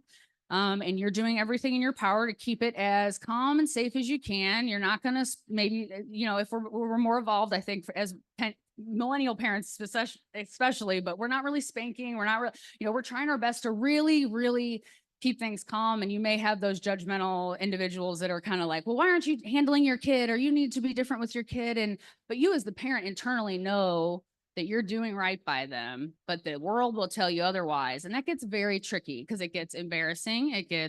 You feel shameful. You feel like you're a bad parent. Some people have had the cops called on them for things like this. You know, it's very real. And so just really, you know, wanting to note that the best things we can do is to stay calm and composed, and know that if you are doing right by your kid and you feel like you're supporting them in that moment, then you're doing right by them. And I think that, you know, we have to develop language and not be triggered in those moments, which, you know, is hard. And I think, you know, therapy can help with that, and just really maybe rehearsing what you would say in the moment. If someone said, you need to do this with your kid, or your kid needs to be better, or whatever they say, you know, you guys have heard it all. I think that's just really something we need to look at. And I think we've had a couple speakers talk about embracing neurodiversity. We're going to shift the focus from societal norms to celebrating neurodiversity, promoting acceptance and inclusion of all individuals on the autism spectrum. And I think that's a big drive for today, as well as just a lot of the professionals in the work that you're here and speak today as well. And then seeking support. And I hope that you guys go every booth here. I hope that you check it out and you, you know, engage and really maybe make a plan for your guys' family on how you're going to engage more in the community with your kid. We want you in the community. And I know that those spaces are not always accessible. And we're working on it. There's a lot of people that maybe couldn't even come out today because we haven't made it as accessible as we need it to yet. So, you know, we've got work to do. This is a first year event, and we're just really happy that, you know, everybody came out and is supporting this really, really incredible cause. Thank you. Thank you, Liz. Those are really great tips. I was thinking about sometimes that I was yelling at my kids when they were little and then needing to remember to calm down. Very Yeah, good. and no shame on that, because shame that's on just, that. that's how it Yeah, goes. Yeah, for And- sure. And I do want to say Liz is one of the leaders in the Tri-Cities Autism Coalition. And so if you have questions later, you'll see her running around, but you can find her with her silver jacket. Anyway, so we're really thankful for your leadership in bringing this together in the community. Yeah. Do- Thank you guys. Do you guys have any Yeah, questions? questions? We also have other colleagues. We were pointing out earlier some of the other diagnosticians of autism, and now Heather Busby is here from Federal Way. Yeah, I showing have her a lot of, support I have a for lot of practitioners. fans, a lot of Yeah. fangirls in my crowd today. I'm here Yeah. for it. Hype Yeah. squad, hype squad. I got Jim back here. Yep. Oh man, And you then guys are so Shakti cool. Mata and Carrie Yes, Lamb, yes. and Vanessa guy. Frank, Emily Boland, Heather. And then who, oh, question. Thank you. I got so excited pointing people out. And I'm Kate Orville from the University of Washington helping out. Okay, I loved everything you said too. I'm just wondering, how do you connect your general practitioner with the specialists and the people who have more education on these type of needs for children? Because I think there's a disconnect between the child's like pediatrician and them knowing what to do and how to lead you. Because there's no bridge for me right now. There's just a river and no bridge. Yeah. Can I ask a follow-up question? Are you feeling like you're not getting like the buy-in from maybe the provider, like that you have concerns? Yeah, I think it's hard to communicate those concerns sometimes Yeah. because you don't always know how to articulate clearly Yeah. what you're concerned about. And it's also kind of embarrassing. Like, Yeah. how can I explain to you what we're struggling with? Because that person particularly might not relate to those struggles. Yeah, that's a really, really beautiful question.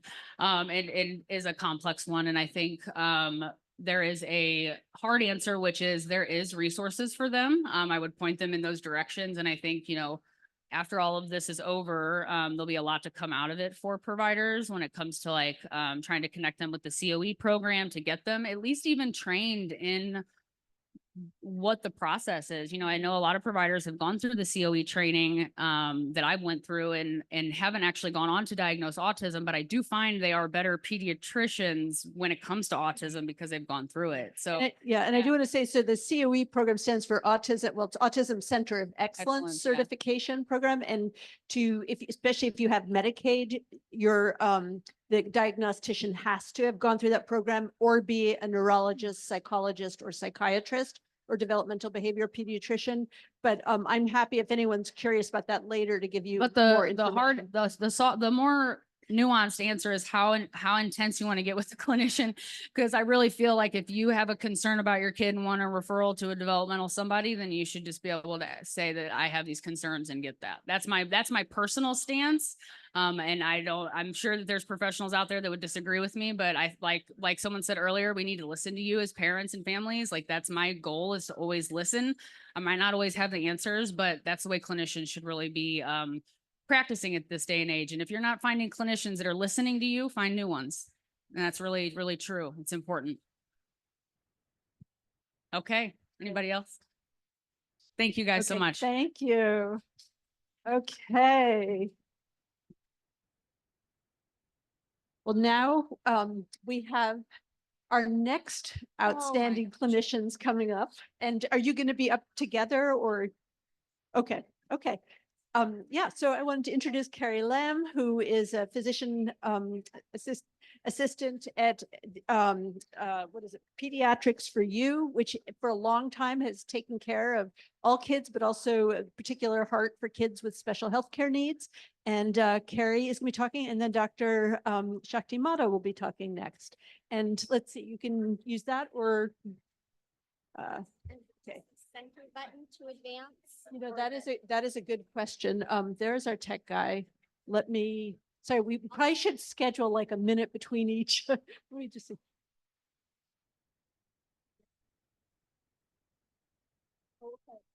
I do have it online. I can access it. Do you want me to give it to you? I think I found it.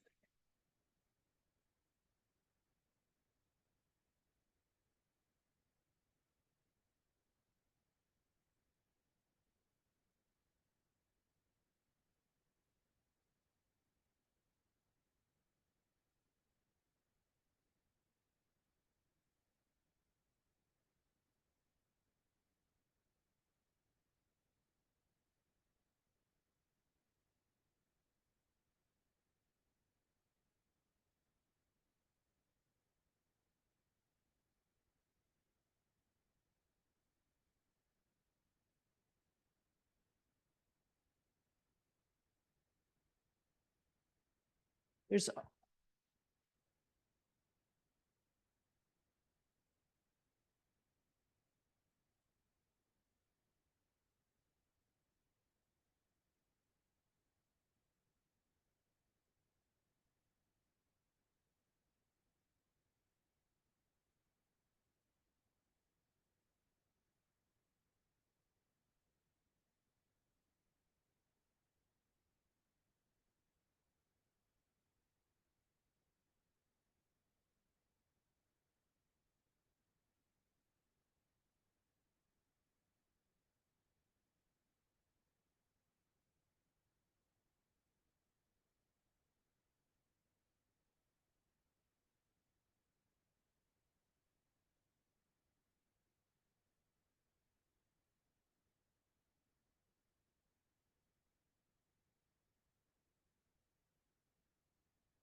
thank you for your patience. We had some quick technical difficulties getting the slides up, but back to, we're gonna have Carrie Lamb. And do you want to talk up there or, okay.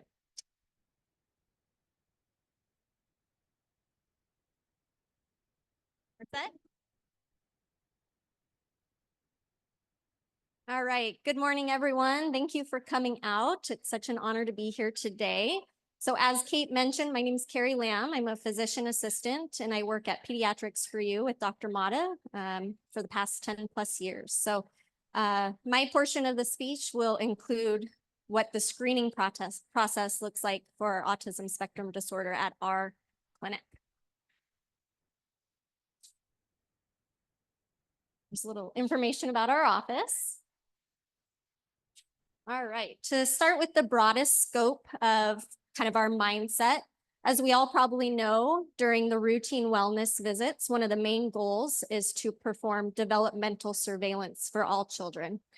To go beyond that, the American Academy of Pediatrics does recommend that all children undergo developmental screening tests at 9, 18 months, and 30-month wellness visits. So to accomplish this task, we utilize the Ages and Stages Questionnaire, 3rd edition.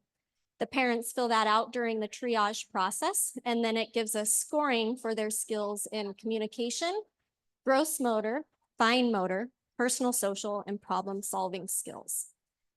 In addition to that, the American Academy of Pediatrics recommends that all children be screened with an autism-specific screening instrument at the 18-month and 24-month wellness visits.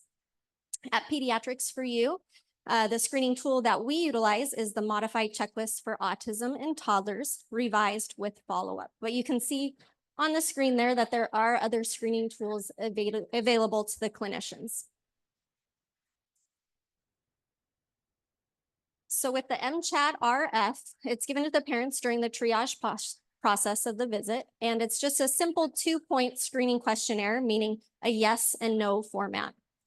And it is validated for use between 16 months and 30 months of age. So we routinely use it at 18 and 24-month wellness visits, but it can be used outside of those visits as well as the clinician sees fit.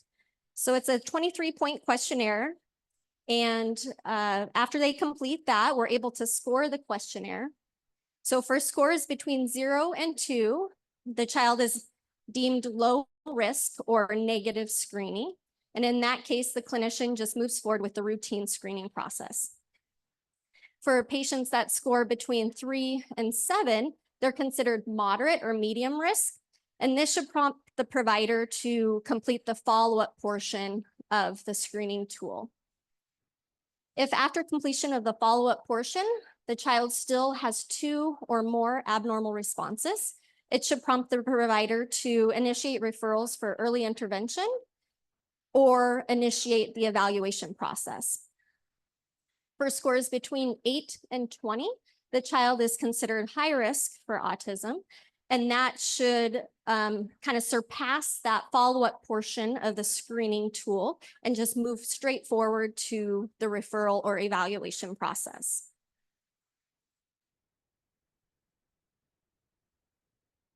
So as the kids age and we're continuing with their routine surveillance, if concerns arise at an older age, the next screening tool that we primarily use is called the CAST, or Childhood Autism Spectrum Test.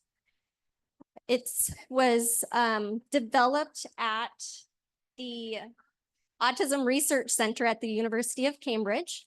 And during development, it was utilized in patients aged 5 to 11, so kind of school-aged children.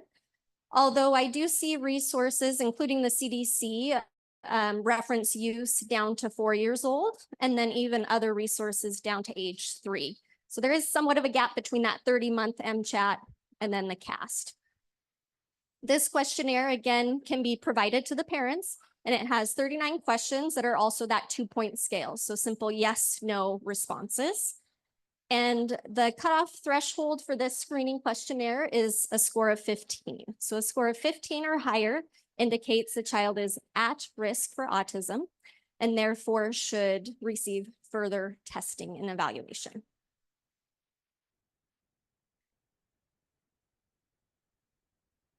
So as we move further into a little bit older age group, the next screening tool we primarily use is the Autism Spectrum Screening Questionnaire. So this can be used for kids age 6 to 17, so it allows us to screen kind of further into middle school and high school ages. This questionnaire is actually a 3-point scale, so it allows the parents to answer no, sometimes, and yes to the questions. One caveat here is to keep in mind maybe the degree of intellectual disability for the child, as it's not recommended for use in patients who may have moderate to severe intellectual disability. The screening threshold on this tool is set at 13. So a score of 13 or above indicates that an autism spectrum disorder is probable and therefore should prompt further evaluation. And then finally, the last screening tool I'd like to highlight is called the STAT. It is relatively new to our office, but we're very excited about it.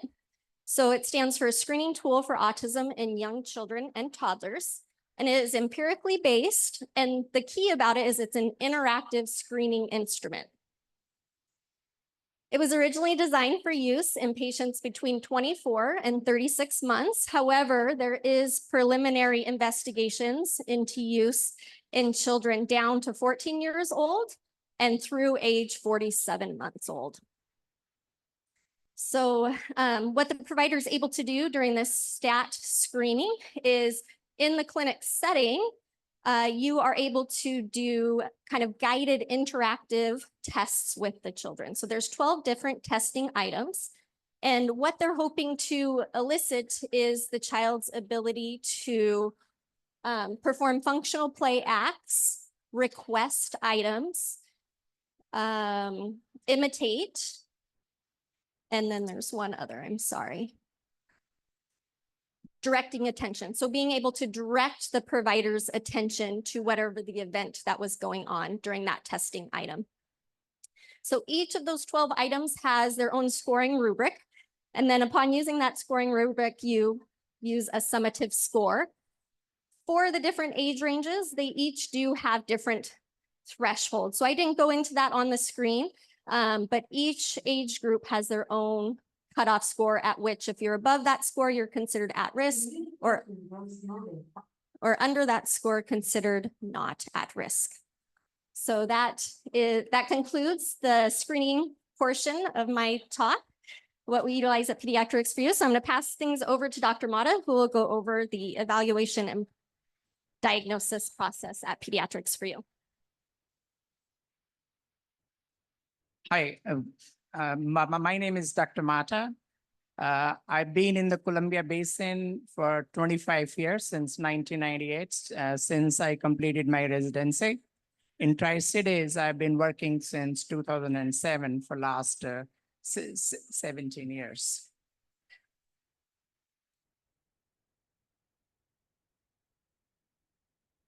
Yeah, so what happens once the screening has been completed and the child has not passed the screening, then the next step is the evaluation process to go into the full evaluation diagnosis for autism. One of the questions which I get asked very often as the first question is, how long is it going to take to evaluate my child for autism? So we follow a comprehensive process for the diagnosis of autism, and it requires a 3 to 4 hours face-to-face time with the child. And a similar amount of time is required after those face-to-face time has been completed, where we can put together that information, we can integrate that information, and then conclude a diagnosis or otherwise. So for us, a total time limit is 6 to 8 hours. Now, the symptoms of autism can be very variable. They can be very different depending upon the age of the child, the language level of the child, and his cognitive ability. So some of the resources parents can use is like on the CDC website, Center for Disease Control, there is Learn the Signs, Act Early, where you can find age-appropriate developmental milestones. Because some of the red flags can be picked up as early as in the first year of life. So if the child does not respond when you try to talk to the child by 12 months of age, or if the child does not point by 14 months of age, or does not do pretend play by 18 months of age. So those are some of the red flags which should be brought to your provider's attention. Now, when we talk about autism, there are two broad domains. One is the social domain, and other one is the restrictive repetitive behavior domain. Now, within each of those domains, there are subdomains. Like within the social domain, there are 3 subdomains. Now, how does your child react when there is a social interaction between a child and a child, or a child and an adult? Are there deficits in the nonverbal communication behavior? But nonverbal means, does your child maintain an eye contact? Is there eye coordination when the child is talking to you or you are talking to the child? Are there gestures being used? So those are nonverbal ways of communication, which can be used independently, or they can be used along with the verbal language. And the third subdomain within the social domain is the ability of the child to maintain relationship with other people and friends. The second major domain is the restrictive or repetitive patterns of behavior. And there are 4 subdomains within that. The child may have some motor actions which the child may do repeatedly, like head banging or rocking behavior or tics. There will be behavior which is focused on inflexibility. Like some of these kids, they can be very ritualistic in how they want things to happen during the day. They may have very fixated interest. Like some of the toddlers we see, some of them, they enjoy playing with the sprinklers. Or they're very good about remembering the name of the movies, or the name of the dinosaurs. And the fourth subdomain is their reactivity to different stimuli. Now they can be overreactive or they can be underreactive. And those reactivities can be either by touch, by texture, by taste, by vision, or by hearing. So how do we diagnose autism spectrum disorder? There are specific criteria for me to say, okay, your child meets the criteria for autism. So in the domain 1, all the 3 subdomains have to be satisfied. So 3 out of 3. In the second domain, where we talk about the repetitive behaviors, 2 of the 4 subdomains have to be classified and met. Now, these symptoms of autism, they can manifest at any age, but most of the time their onset is in the early developmental stage, like when they're in the toddler years or even in infants. The symptoms should be causing significant social impairment. They should not be able to be explained by a disability or other kind of global delay. And we do run into issues like, is it auditory processing disorder, as Melanie talked about it, or is it social anxiety disorder, or social communication disorder? So I think that's where the role of the clinician comes in, is to be able to differentiate between these differential diagnoses and to accurately diagnose if you have autism spectrum disorder. Now, our process is pretty comprehensive. As I said, the concerns usually come from either the parents, the family, a speech therapist who may be working with the child for speech delay, from school and from daycares. Those are, and we take them very seriously because those are all trained professionals who have some kind of experience in recognizing these kids. Then we go through the appropriate age-appropriate autism screening. Next step is what we call as the clinical intake. In clinical intake, we go through the birth history, the developmental history, what the child can do, what is child not able to do. We do some kind of developmental testing to see how the child is performing in other areas. Like, what is their motor capabilities, fine motor capabilities, speech and language, and personal and social interactions. Following that is a DSM-5 based interview, and then the observation process. Basically, when we talk about autism diagnosis, broadly speaking, there are 3 kinds of tools which can be used. One kind of tool is you are taking the help of the questionnaires. The parents are completing those questionnaires. The second kind of tool is that's an interview process where the clinician is interviewing the parent or the child to gather that information. And the third type of tool is where you do the observation skills, like the STAT testing is a observation kind of tool to diagnose or screen for autism.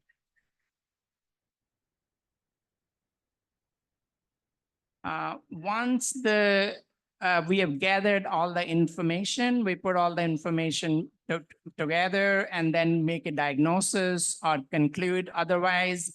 If the child meets all the criteria, within the DSM range. We do offer genetic testing at our clinic for kids who are diagnosed with autism or other developmental issues. Hearing evaluation, as Melanie talked about it, the auditory processing, vision check, those are important parts of the diagnosis. And then we prepare a summary report. During our process of diagnosis, we also do a broad-based psychological testing, which is not just focused on autism, but it also picks up other things the child may have, like anxiety, depression, oppositional behavior, aggressiveness. Because autism or anxiety, they do not come by themselves. Those things always have one or something else going on with them. All right, I will stop here and see if anybody has any questions. Yeah, questions for Dr. Mata or about screening for Terry Lamb? I really appreciated how clearly you laid out your process, and it sounds like a very comprehensive evaluation. How many evaluations autism evaluations are the two of you doing? At any point of time, we are doing 5 to 6, sometimes 5 to 7. Like currently, I think I'm doing 4 to 5, and Terry has 2 to 3 evaluations. So they come in spurts. We are a center of excellence for autism diagnosis. We formalized our autism process, diagnostic process 4 years back. I've dealt with kids with autism for last 25 years. We believe in following a very comprehensive process. We are always adding more and more tools to that. Like this STAT tool is the most recent tools for which we got training from University of Washington. And as I said, it's a 6 to 8 hours process for us. We do take pride in what we do. And now the American Academy of Pediatrics advocates the role of general pediatrician in diagnosis of autism. You cannot get into a autism diagnostic center, say at University of Washington. I think there is a 2 years wait. Recently, I heard there is a 3 years wait. We believe in providing access. We can get you in within a week. Our process usually takes 6 to 8 weeks to complete because it's broken over a time period of 5 to 6 visits. There is also a study which was recently published by American Academy of Pediatrics. The diagnostic accuracy of autism diagnosis made by general pediatricians in practice using validated tools is more than 90%. Yeah, thank you. Well, your practice really is making a big difference, and particularly because you opened up recently to taking patients outside of your practice, which a lot of primary care diagnosticians are only able to take within the practice. So that will be very helpful for the backlog of diagnoses in this community. So thank you. Okay, you're welcome. Thank you. Great, thank you. Well, thank you so much. And our next speaker, Vanessa Frank, has traveled here from Columbia Basin Health Association, and is another, let's see, we need, pulling up the slides, is another outstanding clinician. Vanessa is a nurse practitioner and has a whole team of a psychiatric nurse practitioner, pediatrician, another nurse practitioner doing autism evaluations, and, you know, including materials for folks who speak Spanish. And I'm very excited to hear, and I know you're talking about also don't wait for a diagnosis to get started. Great, and I think, oh, let's see if it's up there. Okay. All right, can everyone hear me? So, like Kate said, I'm Vanessa Frank, and I currently am the lead person of doing diagnoses at CBHA. And so I wanted to talk today about one of the things that makes me most frustrated when people finally get in to see me after 4 months of waiting, saying, no, I haven't started that therapy yet. I was told to wait until this was done. And interventions are just so important that waiting until you can get in to see one of us is not going to be beneficial to your child in any fashion, because early interventions are what gets our kids to the highest success level that they can be.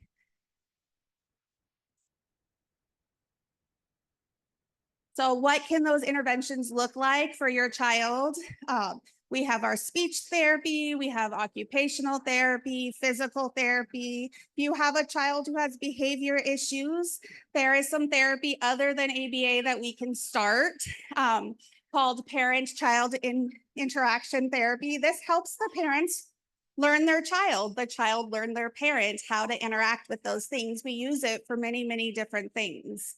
And we know that as soon as we help kind of build that relationship, it helps us as parents feel much better and be able to help our kid. It also allows us to be better advocates. And so these are things that in primary care we can help you with. So I function as a primary care provider also. So I do primary care 4 days a week. I do autism 1 day a week. And that means that not only am I helping with these evaluations, I am one of those people who are telling them, oh yes, I'm concerned about this, but no, let's start here. Let's get you enrolled in the Birth to 3 program. I live in Othello, so not all of my families can make it to private speech therapy at Cadillac or in Moses Lake. And so sometimes it's only the Birth to 3 program in the school district that those kids get. So we partner with those programs to help get them as much as possible. Starting for sensory concerns that we see right away with occupational therapy will help our children, help us, our sanity. I always tell all of my families that we put a lot of emphasis on restrictive and repetitive behavior. And I always say, you know what, we all have a little restrictive and repetitive behavior. It's in all of us. Most of us have the ability to kind of control that and work through that. And we can help our autistic children learn those things and us help the other people around them on helping get through those things.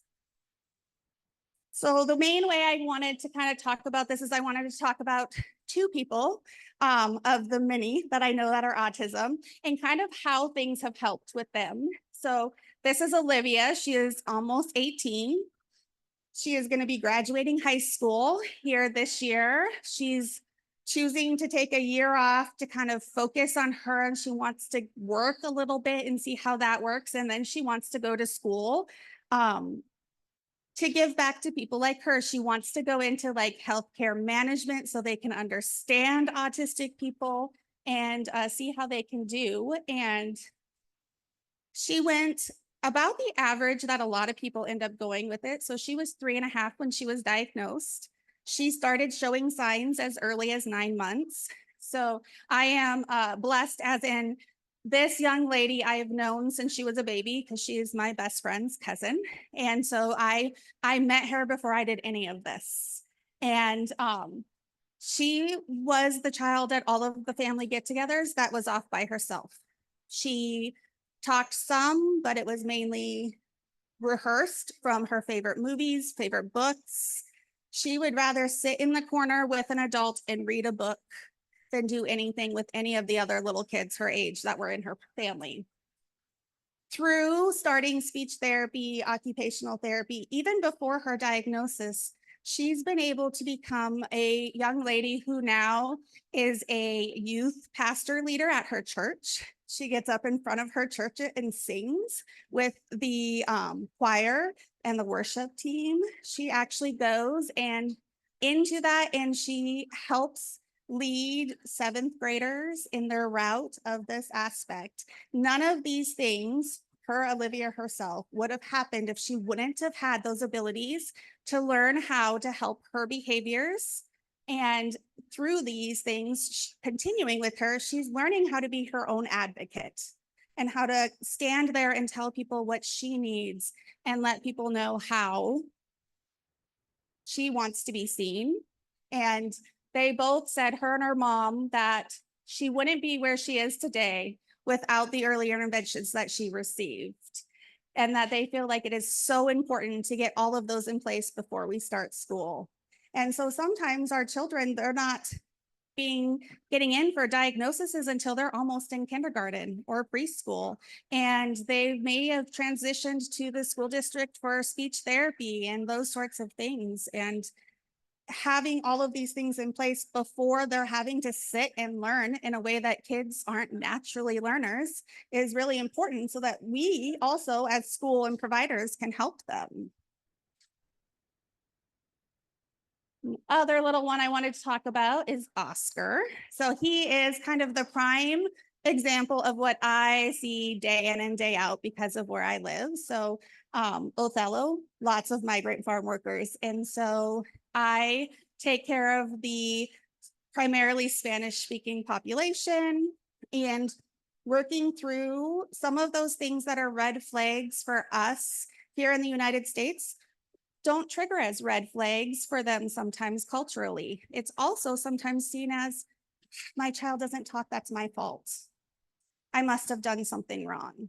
And so it's super important that we help everyone realize that a delay is not the result of our parenting. Children have delays. That's normal. That's okay. What we want to do is be able to get them the help, because sometimes they actually do way better with other people and they learn better. And so Oscar, we were able to catch him pretty early because his mom is a medical assistant. And so she was aware of red flags and was noticing those kinds of things. And so he got diagnosed around the same time that he started speech and occupational therapy. And through those things, the one thing that she has said is by going and doing it, she, one, likes the smoother transition from birth to 3 into the school district, because they help you do that transition. They help get that set up. It's very scary to have to go and figure out IEPs by yourself. And so their birth to 3 family coordinator helps walk her through that process. She also likes that it gives her things that she can do at home. So because in birth to 3, it's primarily play-based, this teaches her how on a day-to-day basis she can interact with her child to encourage him to talk or figure out a way. And so it's taken us 3 years, but we now will sign more. And we now can say our own name for when we want something. And these are really big things for him, because all he would do was scream every time he wanted something. And he's always had lots and lots of sounds. And so through the help of these early interventions, we've been able to help show him that there are ways for him to communicate with us that show us what he wants in a way that we can understand. And this is where these early interventions are helpful, because not every child is willing to sign. Not every child is willing to use pictures. Not every child can use a tablet to do these things, but they all can communicate with us in a way. We just have to take that time to learn. And we learn those things through our interventions early on.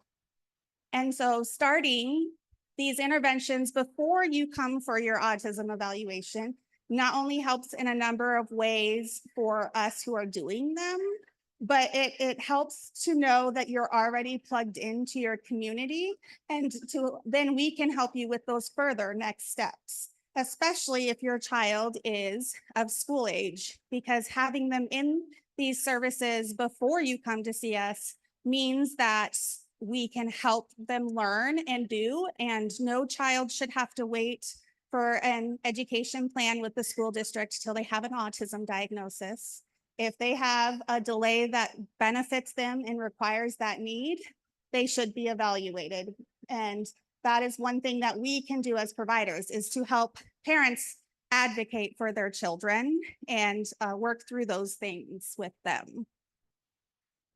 So again, I'm Vanessa Frank. I'm a Center of Excellence, and I function out of our Othello clinic with CBHA, where I do both primary care and the Center of Excellence autism evaluations. Any questions?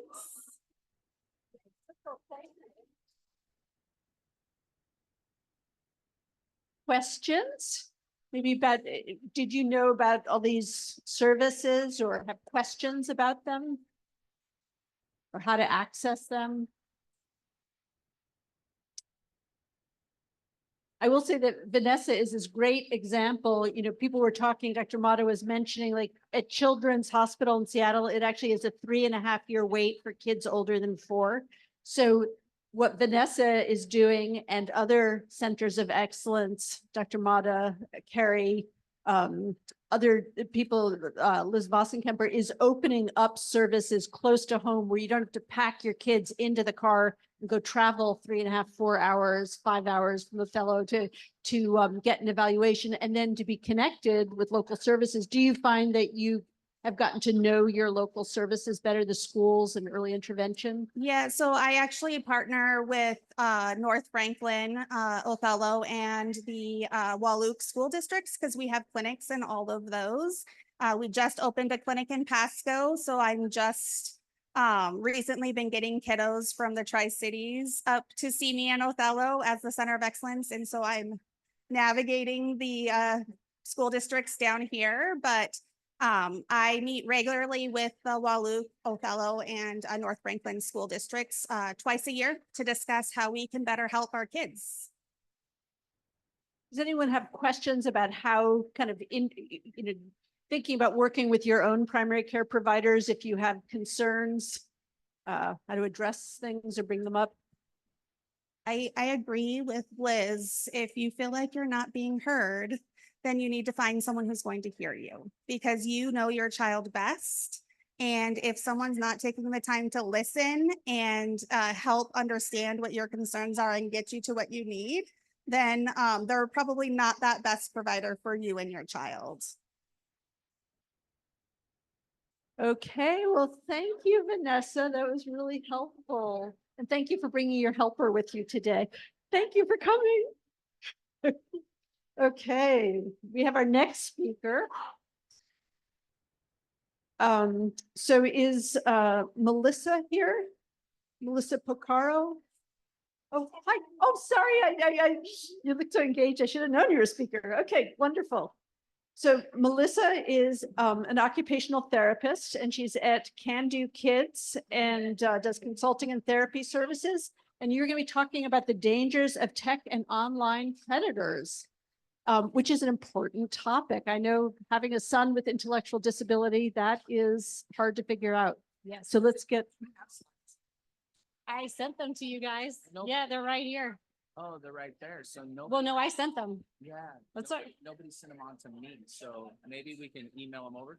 You want to do a 5 and we'll try to get them emailed over.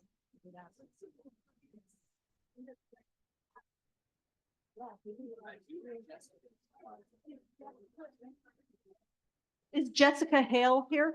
Okay, Jessica, would you mind going next? We'll just switch the order while they get the slides.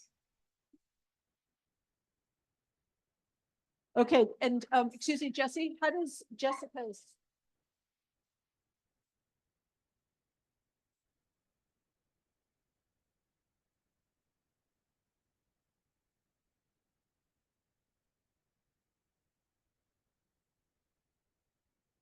Okay. Okay, so we're switching the order a little bit. And we now have Jessica Hale, who is a BCBA. She does applied behavioral analysis, and she is going to be talking about ABA, which many of you I'm sure have heard about because there is a lot of controversy and also a lot of great things. And I did get a chance to see your slide, and I am looking forward to hearing you talk. I think you have a lot of important things to say. Yeah. All right.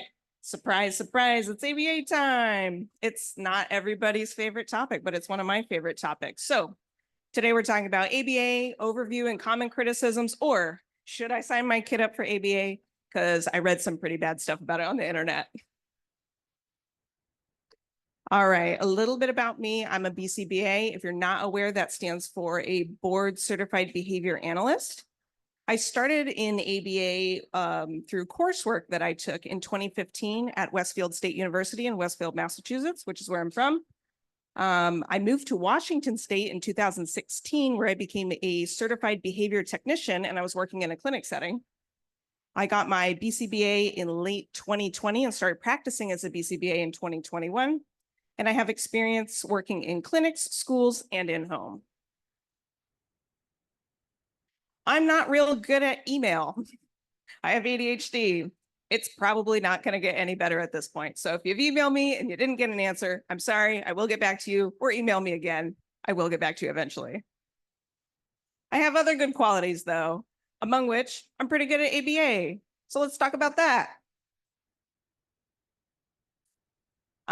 If you are sensitive about things like terminology, I just want to let you know, I tend to flip-flop between the person first and diagnosis first language. My understanding is that in the autism community, there isn't like a huge consensus on which is preferred, so I tend to switch around. I have also become aware that many common autism symbols have caused controversy and disagreement within the community. So I would like to submit for your consideration my own symbol for autism. Autism. There, I fixed it. All right, let's see. What do we got here? Okay, what is ABA? So ABA stands for Applied Behavior Analysis. It is a type of psychology. If you think of traditional psychology as like taking an inside out approach, change from within, changing behavior through changing our thoughts, feelings, and beliefs, you can think of ABA as kind of the opposite. Change from without, changing our behaviors, thoughts, feelings by making changes to our physical environment, which opens up some interesting possibilities for treatments. Now, there were lots of scientists who shaped the field, but let's just talk about two today. There's the guy you've heard of, and then there's the guy who's most important to the field today. So the guy you've heard of is this guy, Pavlov. He's the guy that did the thing with the dogs. Pavlov was a Russian biologist who was, for whatever reason, collecting dog spit. He was putting little vials on dog salivary glands. And he found something curious, which is that he would ring a bell before he presented food. And over time, through repetition, he found that dogs began to salivate when they heard the sound of the bell, even if there was no food. Pavlov looked at that and thought, huh, that's kind of weird. And thus behavior analysis was born. So the next guy is more important to our talk today. This is B.F. Skinner. He's a very important figure in modern behavior analysis. He was an American psychologist who uncovered many of the laws of behavior in his work with rats and pigeons in the laboratory settings. He actually never worked with humans, but he was a philosophical kind of guy, and he thought that the science could be applied to humans, applied behavior analysis, to make the world a better place. He didn't really like the way that governments of his time seemed to control people through punishment and fear, and liked to imagine a world where people could learn to become the best versions of themselves through positive methods. Skinner was a pretty cool guy, and people who are critical of ABA tend not to have issues with Skinner so much as issues with the way that the science came to be implemented and used later. So Skinner's biggest contribution to the field was this idea of reinforcement and punishment. If you've read about ABA, you've probably heard these terms before. I'm going to go over them real quick. Reinforcement is something that happens after a behavior occurs that makes future expressions of that behavior more likely to occur. So an example is if you're at work and you're working super hard and you get a really big raise, you're more likely to work really hard at your job in the future. Punishment you can think of as just the opposite of that. It's anything that happens after a behavior that decreases the future likelihood of that behavior occurring.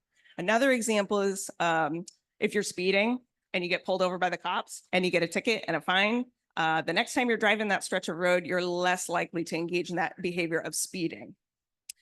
And reinforcers and punishers are highly idiosyncratic, so they are unique to the individual. What functions as a reinforcer for one person may not for another. What functions as a punisher for one person may not for the next.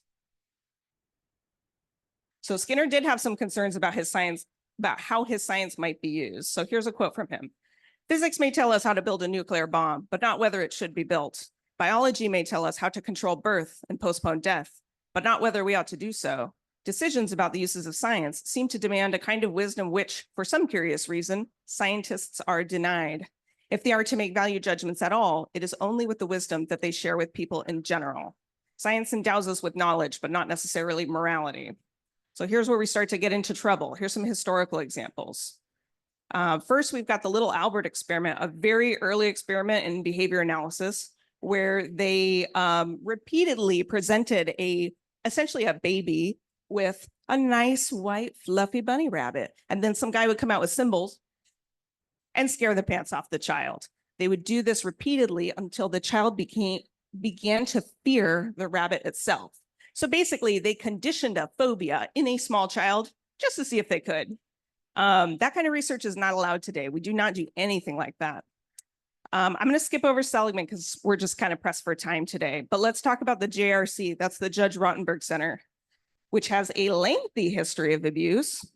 It is an ABA clinic in Canton, Massachusetts, which has historically engaged in practices of abuse and torture of disabled people through the use of electric shocks to suppress unwanted behaviors.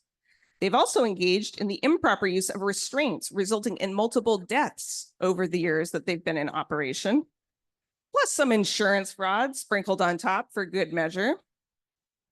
So if you have only one takeaway from this whole talk, know that no sane behavior analyst is advocating for this kind of treatment.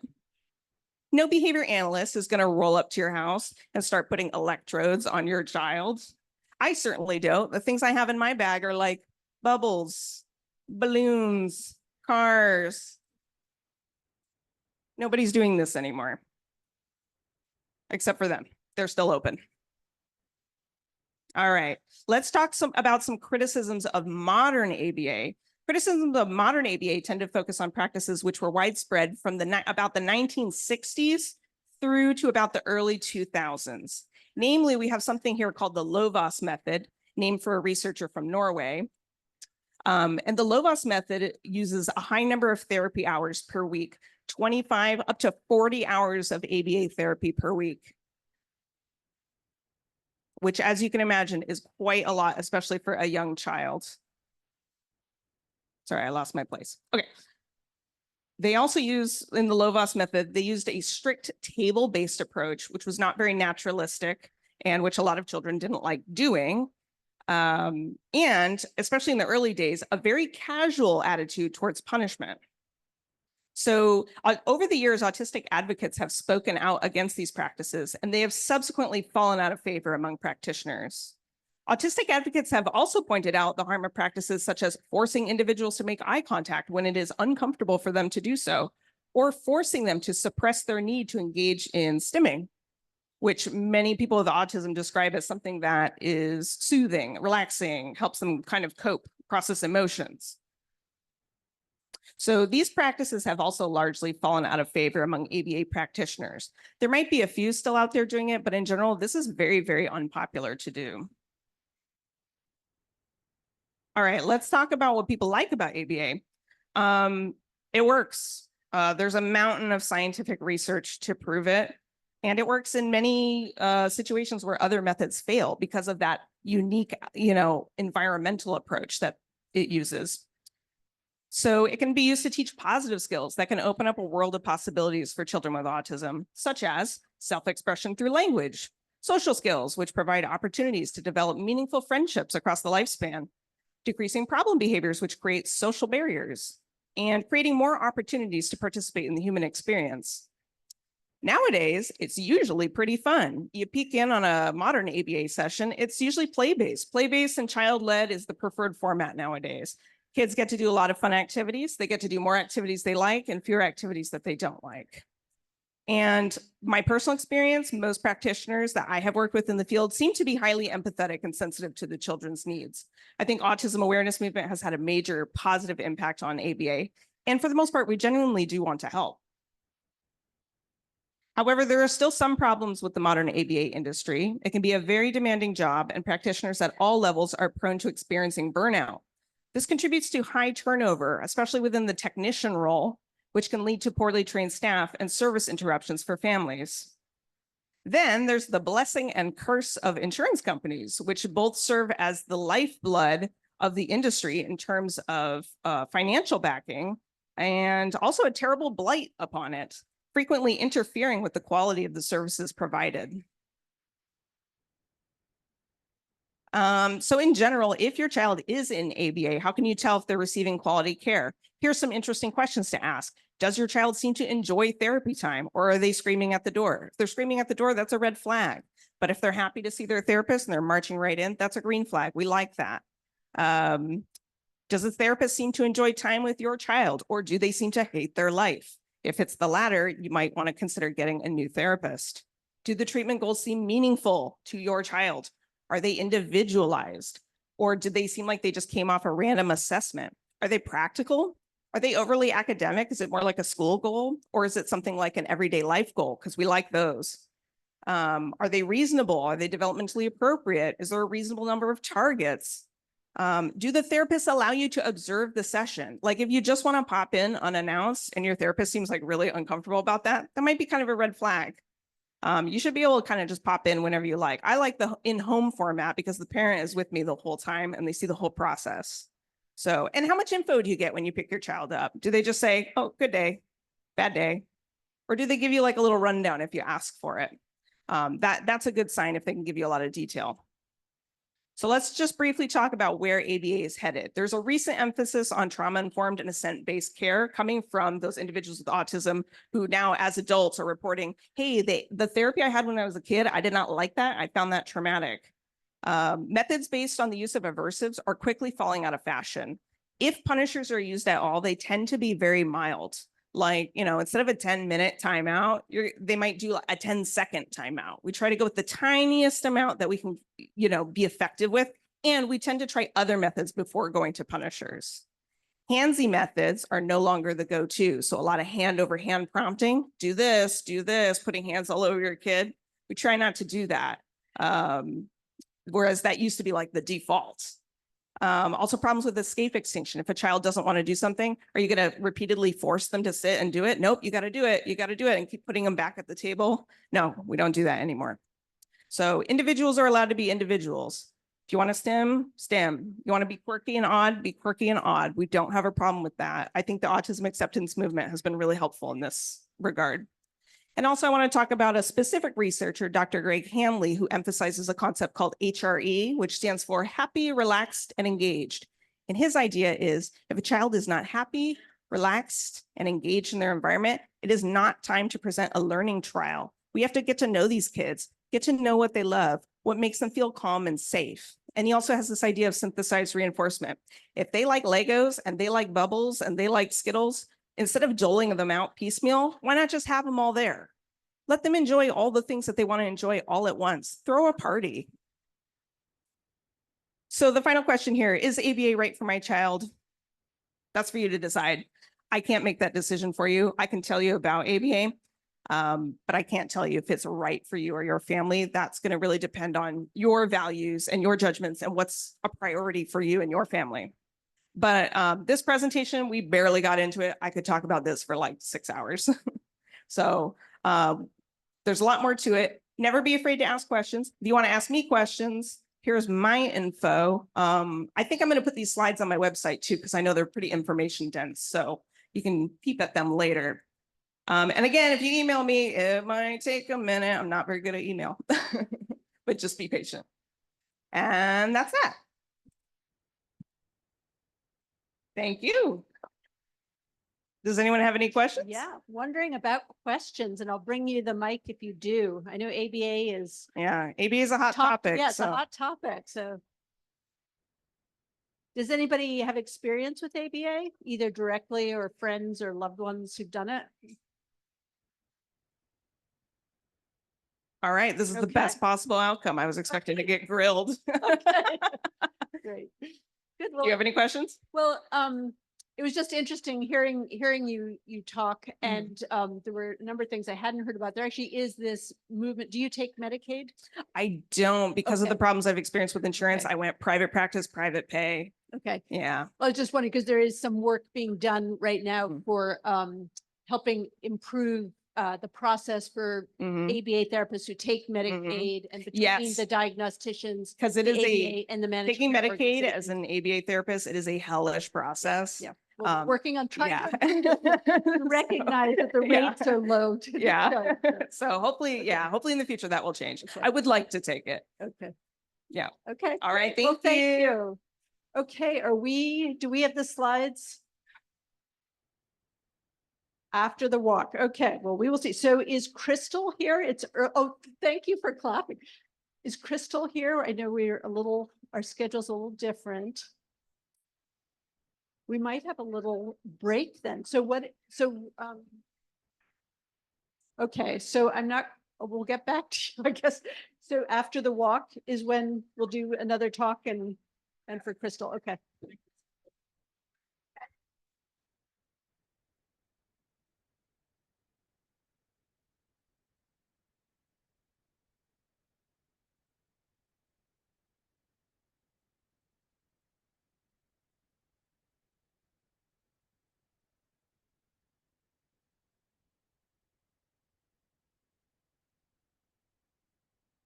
Once again, for those hanging out around the main stage here, we're going to resume TED Talks just after the walk. Thank you so much for joining us, and we'll get started back here shortly.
That's back. Yeah. No, it's perfect. It does. It works.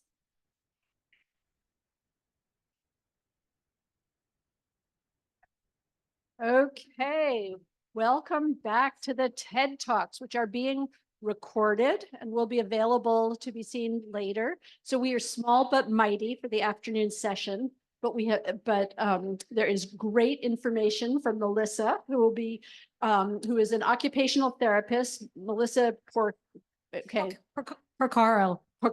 thank you. And talking about the dangers of tech and online predators. And I will let you say whatever else you want to say about your background. We're very excited you're here. With 15 minutes and 5 minutes for questions. Thank you. Some of you may know me from, I had a pediatric clinic in the Tri-Cities for 11 years. Can you hear me okay? Yeah, we're good. I closed that pediatric clinic in December of last year. And so now I'm just doing consulting and online and helping parents. I'm understanding there's 9 months to 2-year wait lists for parents who have children who are diagnosed with autism. So I just put that out there. So welcome to our Autism Journey Better Together. I began my journey in the field of occupational therapy about 38 years ago after I graduated from college, and I opened a clinic. The children that I treated there were mostly referred for developmental delays, birth injuries, and sensory integration. And that was my specialty. However, about 8 years ago, myself and others in the field started to notice a difference in the referrals that we were receiving. So those referrals, and the parents actually concurred that they were seeing these same things in their children. So what we started to notice were children with behavior issues more than we had seen in the past, children who lacked interest in activities, and increased number of children with limited food choices. So we were seeing way more picky eaters than we had ever seen before, right? And the biggest seemed to be emotional modulation and aggressive behaviors observed by parents. So in 2018, this journey began when I was on a flight, and I'm a nerd, self-proclaimed nerd, and I'm watching a documentary, and it was called America Inside Out with Katie Couric. And you have to be quite a bit older to know who she is. But in 2018, and it was tech's impact on the child's developing brain, right? So I had my suspicions before the documentary, but then we started discussing in our office and we decided, hey, let's just research this. So fast forward a couple years later, we got our level 1 certification in tech addiction and digital health. Through a series of events, I met Lieutenant Colonel Grossman's a West Point psychologist. I was introduced to Melanie, who's the nurse who runs screenstrong.org out of North Carolina. And I myself am an ambassador. We travel around and we speak. There are thousands of us across the world right now, started out in just the US. We talk about tech addiction and what's that doing to the developing brain. So again, 38 years ago, my focus was on developmental delays, birth injuries, sensory integration, and now it has changed. So I'm doing 2 things here. So let's see. So what are we seeing? We're seeing more of this, right? And I'm supposed to do a TED Talk, so I have to say, I'm frustrated to get your attention. I'm angry, right? And I'm going to tell you why. So there's so much evidence out there on the negative impact screens are having on our children and our families. And I'm frustrated because it's taking away our children and their lives. It's taking away family interaction, relationships. It is creating addictions, checked out parents. We're getting predators online. We're getting more hostility and aggression. And it's not just the computers, but that's part of it. Now, remember, these are a tool like a car or a hammer. And when they're used appropriately, that's fine. I'm not talking about getting rid of all tech and all media. I'm just saying what we have been seeing in our office and the things that have changed over time. So I love this, right? I'm a parent. These are my 3 kids, by the way, Clayton, Anthony, and Nicole. That's the can-do part. We do anything to protect our kids, right? Bubble wrap them to make them safe. Who remembers the dad that helped you build the ramp over the cinder block so that you could jump over your friends? Anybody remember like the fun dad who was like, yeah, we'll build a ramp, right? And without a helmet for the most part. That's kind of how I grew up. So anyway, I just had to do like a closer shot of this kid. Like he doesn't even look happy, right? But compared to, the fun dads, right? But we did everything to protect our kids is my point, right? And so we even altered our playgrounds, right? We removed the merry-go-round that was rusted. We removed the climbing structures. We don't allow our kids to do this on screens, but we don't even let them get on their stomach on a swing, sorry. And there's a lot of therapeutic and developmental things that happen when you're on your stomach on a swing. Anyway, so the merry-go-round, another therapeutic technique that we use in a clinic, it's called vestibular, and we use like merry-go-rounds, right, to treat kids. And then who remembers, you probably don't, but the slide that was like 2 stories high, right? And honestly, I researched this, it can get up to a temperature of 140 degrees in the hot sun, right? So, but what happened? Okay, you probably grew up with those, right? So, I grew up in the South. We wore shorts on the slide. The first time down, what did you do? You problem solve. You're like, okay, I'm going to put my legs up. I'm going to get a newspaper. I'm going to get a blanket, right? We did all those things. And so anyway, so here's an article that I read that says, luckily, new equipment designs and more stringent regulations are making playgrounds safer all the time.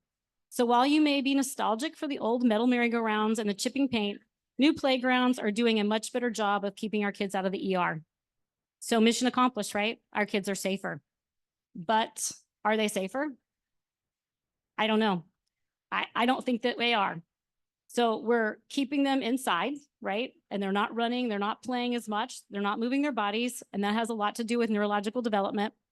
I worked for the orthopedic group for a while as their practice liaison, and I was astonished several years ago the increase in scoliosis and kyphosis that we were seeing at the orthopedic practice because of stationary lifestyle and sitting, right? Also, brain scans are showing us what changes are happening neurologically with these kids. Research at Stanford University in 2017 discovered beta amyloids, which are a protein that are being deposited on the brain. And those beta amyloids, they link to the blue screen, and they are also linked to cognitive delays. So in our Alzheimer's patients, we're working with them, they have plaques and tangles. These are the plaques. But a note here that AI, artificial intelligence on Google, assured me that that was not the case. Although I do have the video of the Stanford professor actually telling us all about that, right? So just word of caution.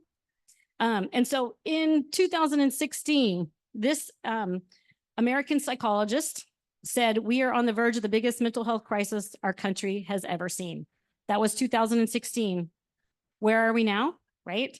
So these iGens, she said, spend less time with their friends in person, and perhaps why they are experiencing unprecedented levels of anxiety, depression, and loneliness. We are seeing more children, or we were at my clinic, coming in with referrals for anxiety, 6-year-olds with anxiety. Where is this coming from? So anyway, this is just some research. I'm going to throw that out to you. So media technology itself can pose a risk to our mental and physical health, right?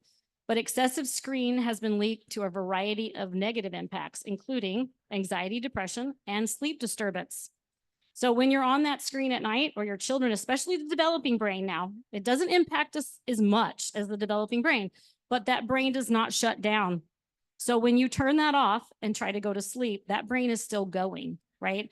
And then those are our wired and tired kids, we call them, or our ADHD kids at school the next day. They can't sleep and the body's response is to move. There are other reasons why they might be ADHD. That's just one of the contributing factors. So you see things, kids that are exposed to computer screens have patterns that brain patterns that are similar to ADHD, right? Attention problems, delays in communication and problem solving, especially if the screens are introduced before 2 to 3 years of age. And screen time being the main culprit behind skyrocketing rates of ADHD.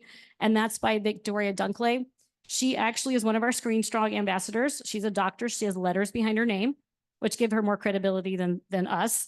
And she has a book called 21-Day Detox, How to Raise Grades, Prevent Meltdowns, and yada, yada, right? And you probably find that on the webpage, but she is a wealth of knowledge. So again, so let's just recap. Psychiatric disorders associated with what's being observed in the iGen generation, or depression, anxiety, ADHD, obsessive compulsive, hostility, and aggression. And that's our emotional modulation kids that we see that can't modulate their emotions. And that's a whole neuro discussion, and I only have a few minutes to do this, so we'll keep going. So one of the things, whoops, where did that one go? Yes, there we go. So I want to talk about another problem, checked out parents, right? We all need our downtime, but if you can read this, it's kind of small there. It says average time spent browsing on smartphone was 2 hours and 17 minutes for parents. On the other hand, screen-free time with their kids was 2 hours and 41 minutes. Those are 2,000 parents that were interviewed, right? And so we're seeing checked out parents, checked out spouses. And then when this happens, this situation, our children are more likely to be addicted to technology. The other problem that we've been seeing is the rise in babies who are not attaching. So when this happens, when you nurse your baby, feed your baby, hold your baby, you look at your baby, you talk to your baby, if you notice, they will look at the mouth because it moves and they go to your eyes, right? So what happens when you do that, oxytocin is a mothering hormone which is released, which helps, decrease stress and anxiety, lower blood pressure, help with postpartum depression, but it also has to do with the child's brain. It actually helps the brain develop faster, if that makes sense, right? So we're seeing kids who are not bonding with their parents, right? And so I'm going to quickly go through some of these statistics. 69% of tweens and 91% of teens encounter sexual content online. This is not something I like to really talk about. So because it's a dark thing, I wore this, right? Something brighter. But the rise in internet and social media, more and more people are exposed and potential threats to individuals on platform who are targeting them and harming them, right? So then we're going to talk about sextortion. I'm surprised at people who don't know this. When I was researching even more of this, I was surprised at what I was finding. So if you don't know what it is, sextortion is an online predator or individual who uses the internet to manipulate, exploit, and harm others. Pretty much. We've got chat rooms they're doing it in, all kinds of areas like that. They're grooming children, right? And as ugly as it sounds, the word sextortion, it's worse than you understand. So it's a crime committed by someone with someone under the age of 18. And so what does that face look like? This man right here, he groomed at least 3,000 minors in 2022, 3,000, right? This is a police officer. Okay, this is the face of a police officer. These are faces of people who also do this. They could look like the mom next door, a nurse, family member, teacher, right? Somebody from your church, a father. This is another face. This is one who did the same thing. Recently, and I know I have a few more minutes. Recently, 2 guys from Nigeria were extradited to the US because this child, Jordan, was approached online from someone that he thought was a young female who shared pictures of her body parts, asked him to share pictures. Shortly after that, they tried to extort $5,000 from him, and he committed suicide and hung himself. The boy on the other side, oh wait, so this is Jordan over here. The one on the other side, Ryan, same thing happened to him. He shared a picture of himself, and they said, we will share it with your family, friends, or whatever, give us $5,000. He panicked and took his own life. So this is happening out there. So it's September 3rd of 2019, the FBI launched sextortion awareness campaigns in school. This is 2019. So it's been around for a little while. So I will quickly share you a story. So I want to share you a story about, it's disturbing and heartbreaking. It's a case that comes close to home. Are you familiar with the chilling story of the cybersecurity man in the Tri-Cities? Has anybody heard of him? He lured a 13-year-old girl into his home over the span of 5 years, subjected her to unspeakable acts of abuse and exploitation. I talked to the judge who had to view all those videos. He said he didn't know you could do that to a person. The man in question, whom I knew personally, was a friend, a churchgoer, a father, ex-Navy. His daughter and my daughter were best friends. So I just want you to know that you may think that you know these people, but you don't. These people are luring your children online, lying to them, and getting them to do things that they wouldn't necessarily do. So what I'm here to say is to urge you to take a stand. I guess Congress now is working with tech and media companies to protect our children, but it's up to us to protect them, right? Let's work together to create a safer and more secure environment for all members of our community. Be informed about the dangers, look it up, and together we can create a safer online environment for everyone to continue their journey together. So thank you for listening to this dark topic, and I'll be available after if any questions, or if you have any questions, you can ask me now. Yeah. Thank you. That was a scary but necessary, eye-opening talk. And I'm wondering if people have questions or comments. I will say one of the things that, oh, thank you. We need to talk about what you and I were talking about earlier. I can't remember what you called it, but we were talking about some activity that happens on the. So can I share what you do? Yeah. Or you want to share? Yeah, sure. Go ahead. I'm a nanny for a high functioning little girl that likes to play on my phone. And I need to figure out what to do about it. So what did you see? Do you want to share what you saw? Yeah, I saw there was a message once asking her if she wanted to meet. And there was also a message, there's been some things that I've seen where it encourages aggression. And there's been some things that I've seen that, you know, I can't remember exactly what it was we were talking about, but can you help me with that? Yeah, Sorry. you were just talking about the way even she treats the dolls that you play with, how Yeah, how aggressively she she gets treats those. aggressive with and her she's dolls and we don't even know what else she's seen. Yeah, that's right. It's So true. I will just give you, I'm learning Instagram. I'm old, but I'm having to learn all these things, right? I put my Facebook page, I did the slides. I'm pretty techie, I think, for my age. But I logged on to Instagram to figure it out, and a picture popped up. Now I watch Pure Flicks. We watch Tiny House. we're boring people. And that picture, I can't even share it with you, but it was all body parts in action on my Instagram page. I have no idea where those come from or how, but I'm going to tell you, if I'm exposed to that, your kids are exposed to that. And anyway, so if you have any questions, I'll be around. You can, yeah. Thank you. Appreciate that. Okay. So hello.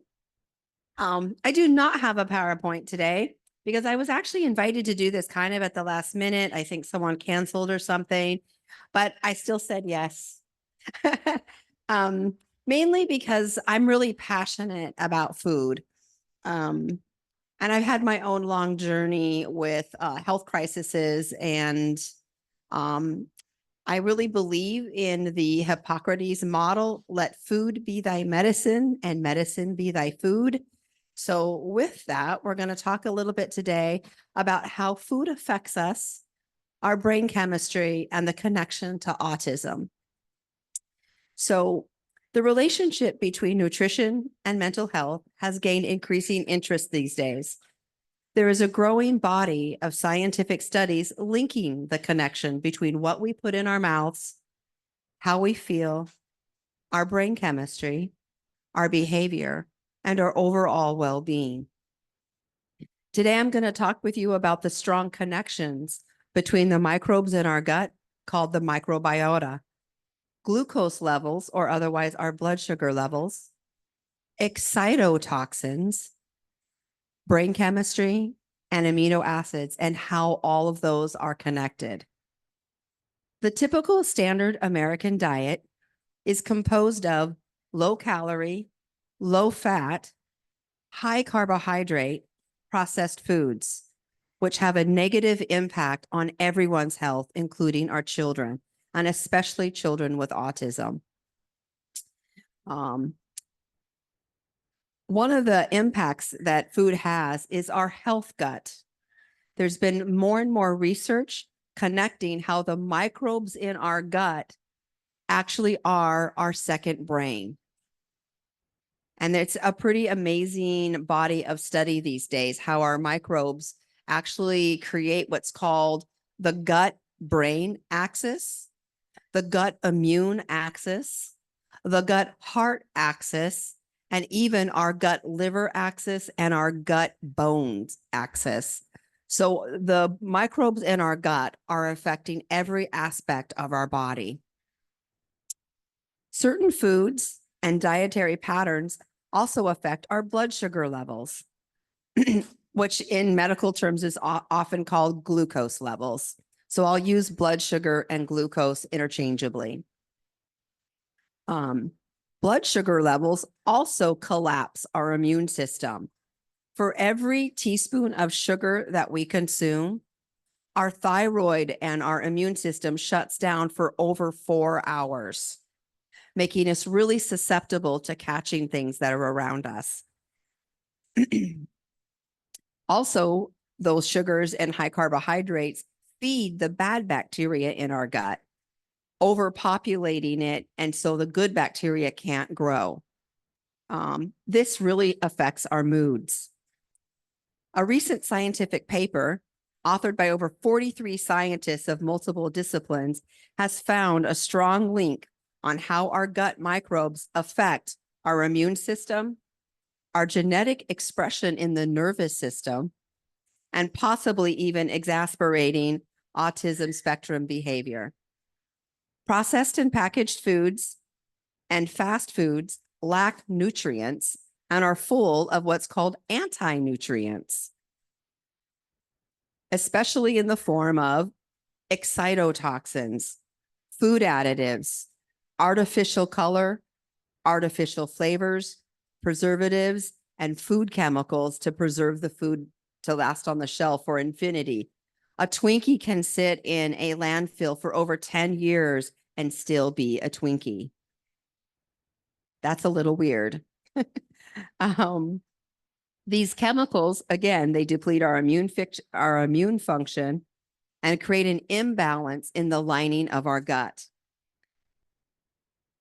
The standard American diet is composed also heavily on refined carbohydrates. That means they lack nutrients.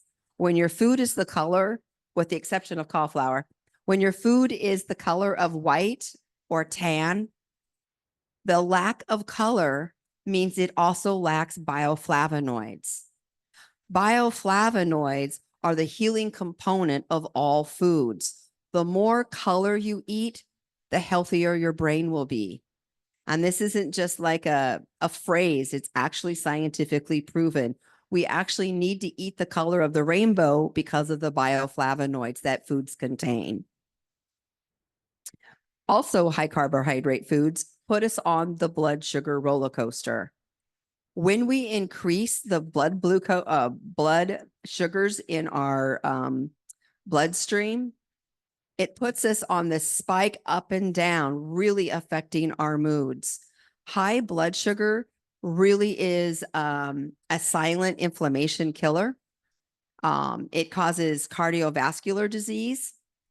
That is actually what raises your cholesterol level, is unused insulin floating around in the bloodstream. Your body is naturally making insulin to keep blood sugar from flooding into the brain and sending you into a diabetic coma.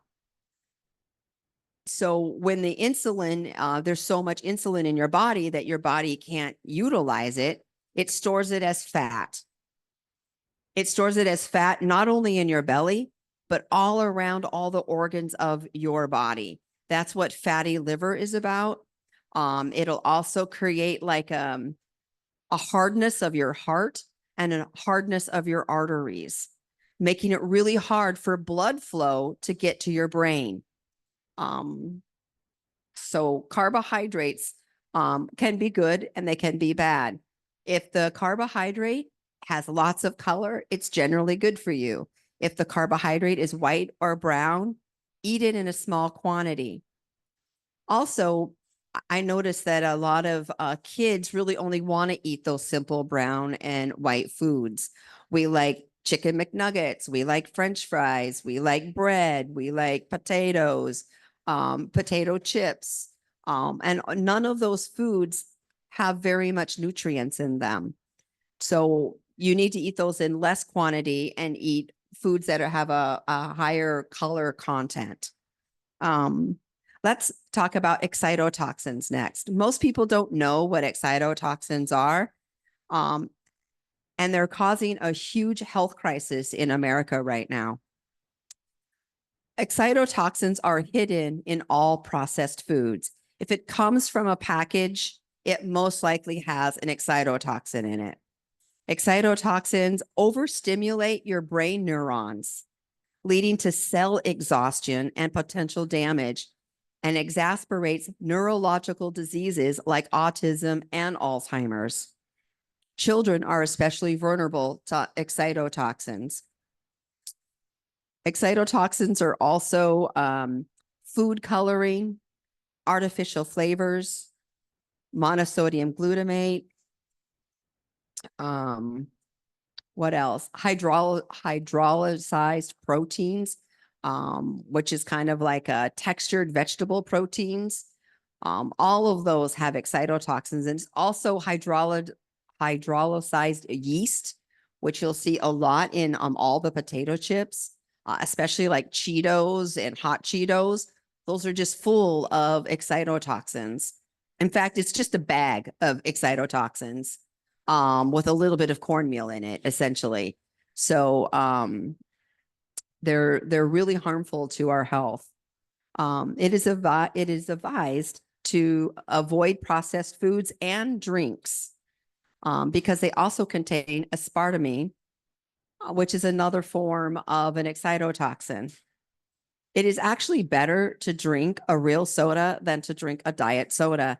Diet sodas will actually start to paralyze your nervous system over time. I actually once knew a guitar player who had to stop playing guitar. And we started chatting about nutrition one day, and he told me he drank 4 Diet Pepsis a day. I shared this information with him, and he stopped drinking diet sodas. Within 1 month is all it took of stopping the Diet Pepsi, and his hands could work again, and he was able to start playing guitar again. So to this day, that man just praises me because of that one little simple change that he made in his life, brought back his ability to play his musical instrument. Excitotoxins enhance food, the look of food, and the taste. But it's a buyer beware situation. Look out for excitotoxins and prioritize natural whole foods. A couple of quick things here. Some of the neurotransmitters that are greatly affected by excitotoxins and play a role in mood regulation are serotonin, dopamine, norepinephrine, and GABA. Serotonin regulates our mood and our appetite and sleep. Low serotonin levels are associated with depression and anxiety disorders. Amino acids such as tryptophan are precursors to serotonin. Dopamine influences pleasure, motivation, and motor control. Tyrosine, an amino acid, is a precursor to dopamine production. GABA is a neurotransmitter that calms the nervous system. You can actually buy little GABA pellets to help calm your nervous system and kids who are being overactive. Amino acids are the fundamental building blocks for neurotransmitter synthesis. Amino acids help to build and balance your brain chemistry. Amino acids are the building blocks of all protein. Your body has thousands of different proteins that each have a different job. Each protein has its own sequence of amino acids. Each sequence has a different shape, and each shape has a different function in your body. When you hear the word essential, it is in reference to vitamins and health. It really means that your body does not make it, and you have to get it from a food source or a supplement. So essential fatty acids come from our diet. Essential fatty acids like omega-3 in fish, same thing. It can only come from a food source. Your body will not make it. And it's critical for your body survival. You can get ample amino acids in your diet by eating pasture-raised meat and animal products, and to a lesser extent, plant proteins. 90% of serotonin is made in the gut. So it's another reason why you need to have a healthy gut that can absorb things properly. Serotonin is our happy, feel-good neurotransmitter. When we don't have enough of it, we fall into depression. Tryptophan is vital for the variety of our body's functions, such as processing our body's functions, and affects our mood and our behavior. Tryptophan has an impact on mood, sleep, anxiety, appetite, and pain sensations, also learning, memory skills, and visual thinking. So L-tryptophan is a really important amino acid. Understanding the role that brain chemistry plays is essential for promoting mental health and cognitive function. Incorporate a balanced diet rich in essential amino acids, and your brain will be much happier. In summary, the solution is eating nutrient-dense foods with plenty of amino acid proteins. These three food groups are nutrient-dense, colorful carbohydrates. Animal proteins are really the best to assimilate, and quality fats, which is pasture-raised butter, coconut oil, avocados, things like that. And then last, supplement with some vitamins and mineral supplements. Many of these vitamins and minerals act as coenzymes and neurotransmitters for numerous biochemical enzymatic reactions in our body. Okay. And last, many adults and kids, as well as those on the spectrum, can be sensitive to food textures and the introduction of unfamiliar foods. One way to work with them as a strategy is to make smoothies. I'm a big advocate of smoothies. You can get lots of extra nutrients into a smoothie, and you can make them any flavor. And it's a good way to get in liquid vitamins, quality fats. You can put in coconut oil or MCT oil. And you can also add protein powder to your smoothie so that you don't have to eat meat if texture is an issue. you can just use a really high quality pasture raised whey powder. So in the end, I hope that these topics kind of helped give you something to think about when you eat all of those food dyes. How is that actually really affecting you? And I encourage you to dig in and look at the word excitotoxins and how they affect your brain chemistry. And I'm at Natural Grocers, and all of the nutrition education we do there is free. People can book one-on-one coaching sessions with me. And every Sunday, I have free nutritional classes for the whole family. Tomorrow, I'm going to be teaching about smoothies and how to get nutrient-dense vitamins into your smoothie for your kids. So thank you for your time, and I hope you found it informative. Thank you, Crystal. I think we're all going to be running home and making smoothies. I'd kind of forgotten about that as an option. Let's just see, are there any questions in the audience? Oh, good. Hold on. How do we get in touch with you if we have families who need help?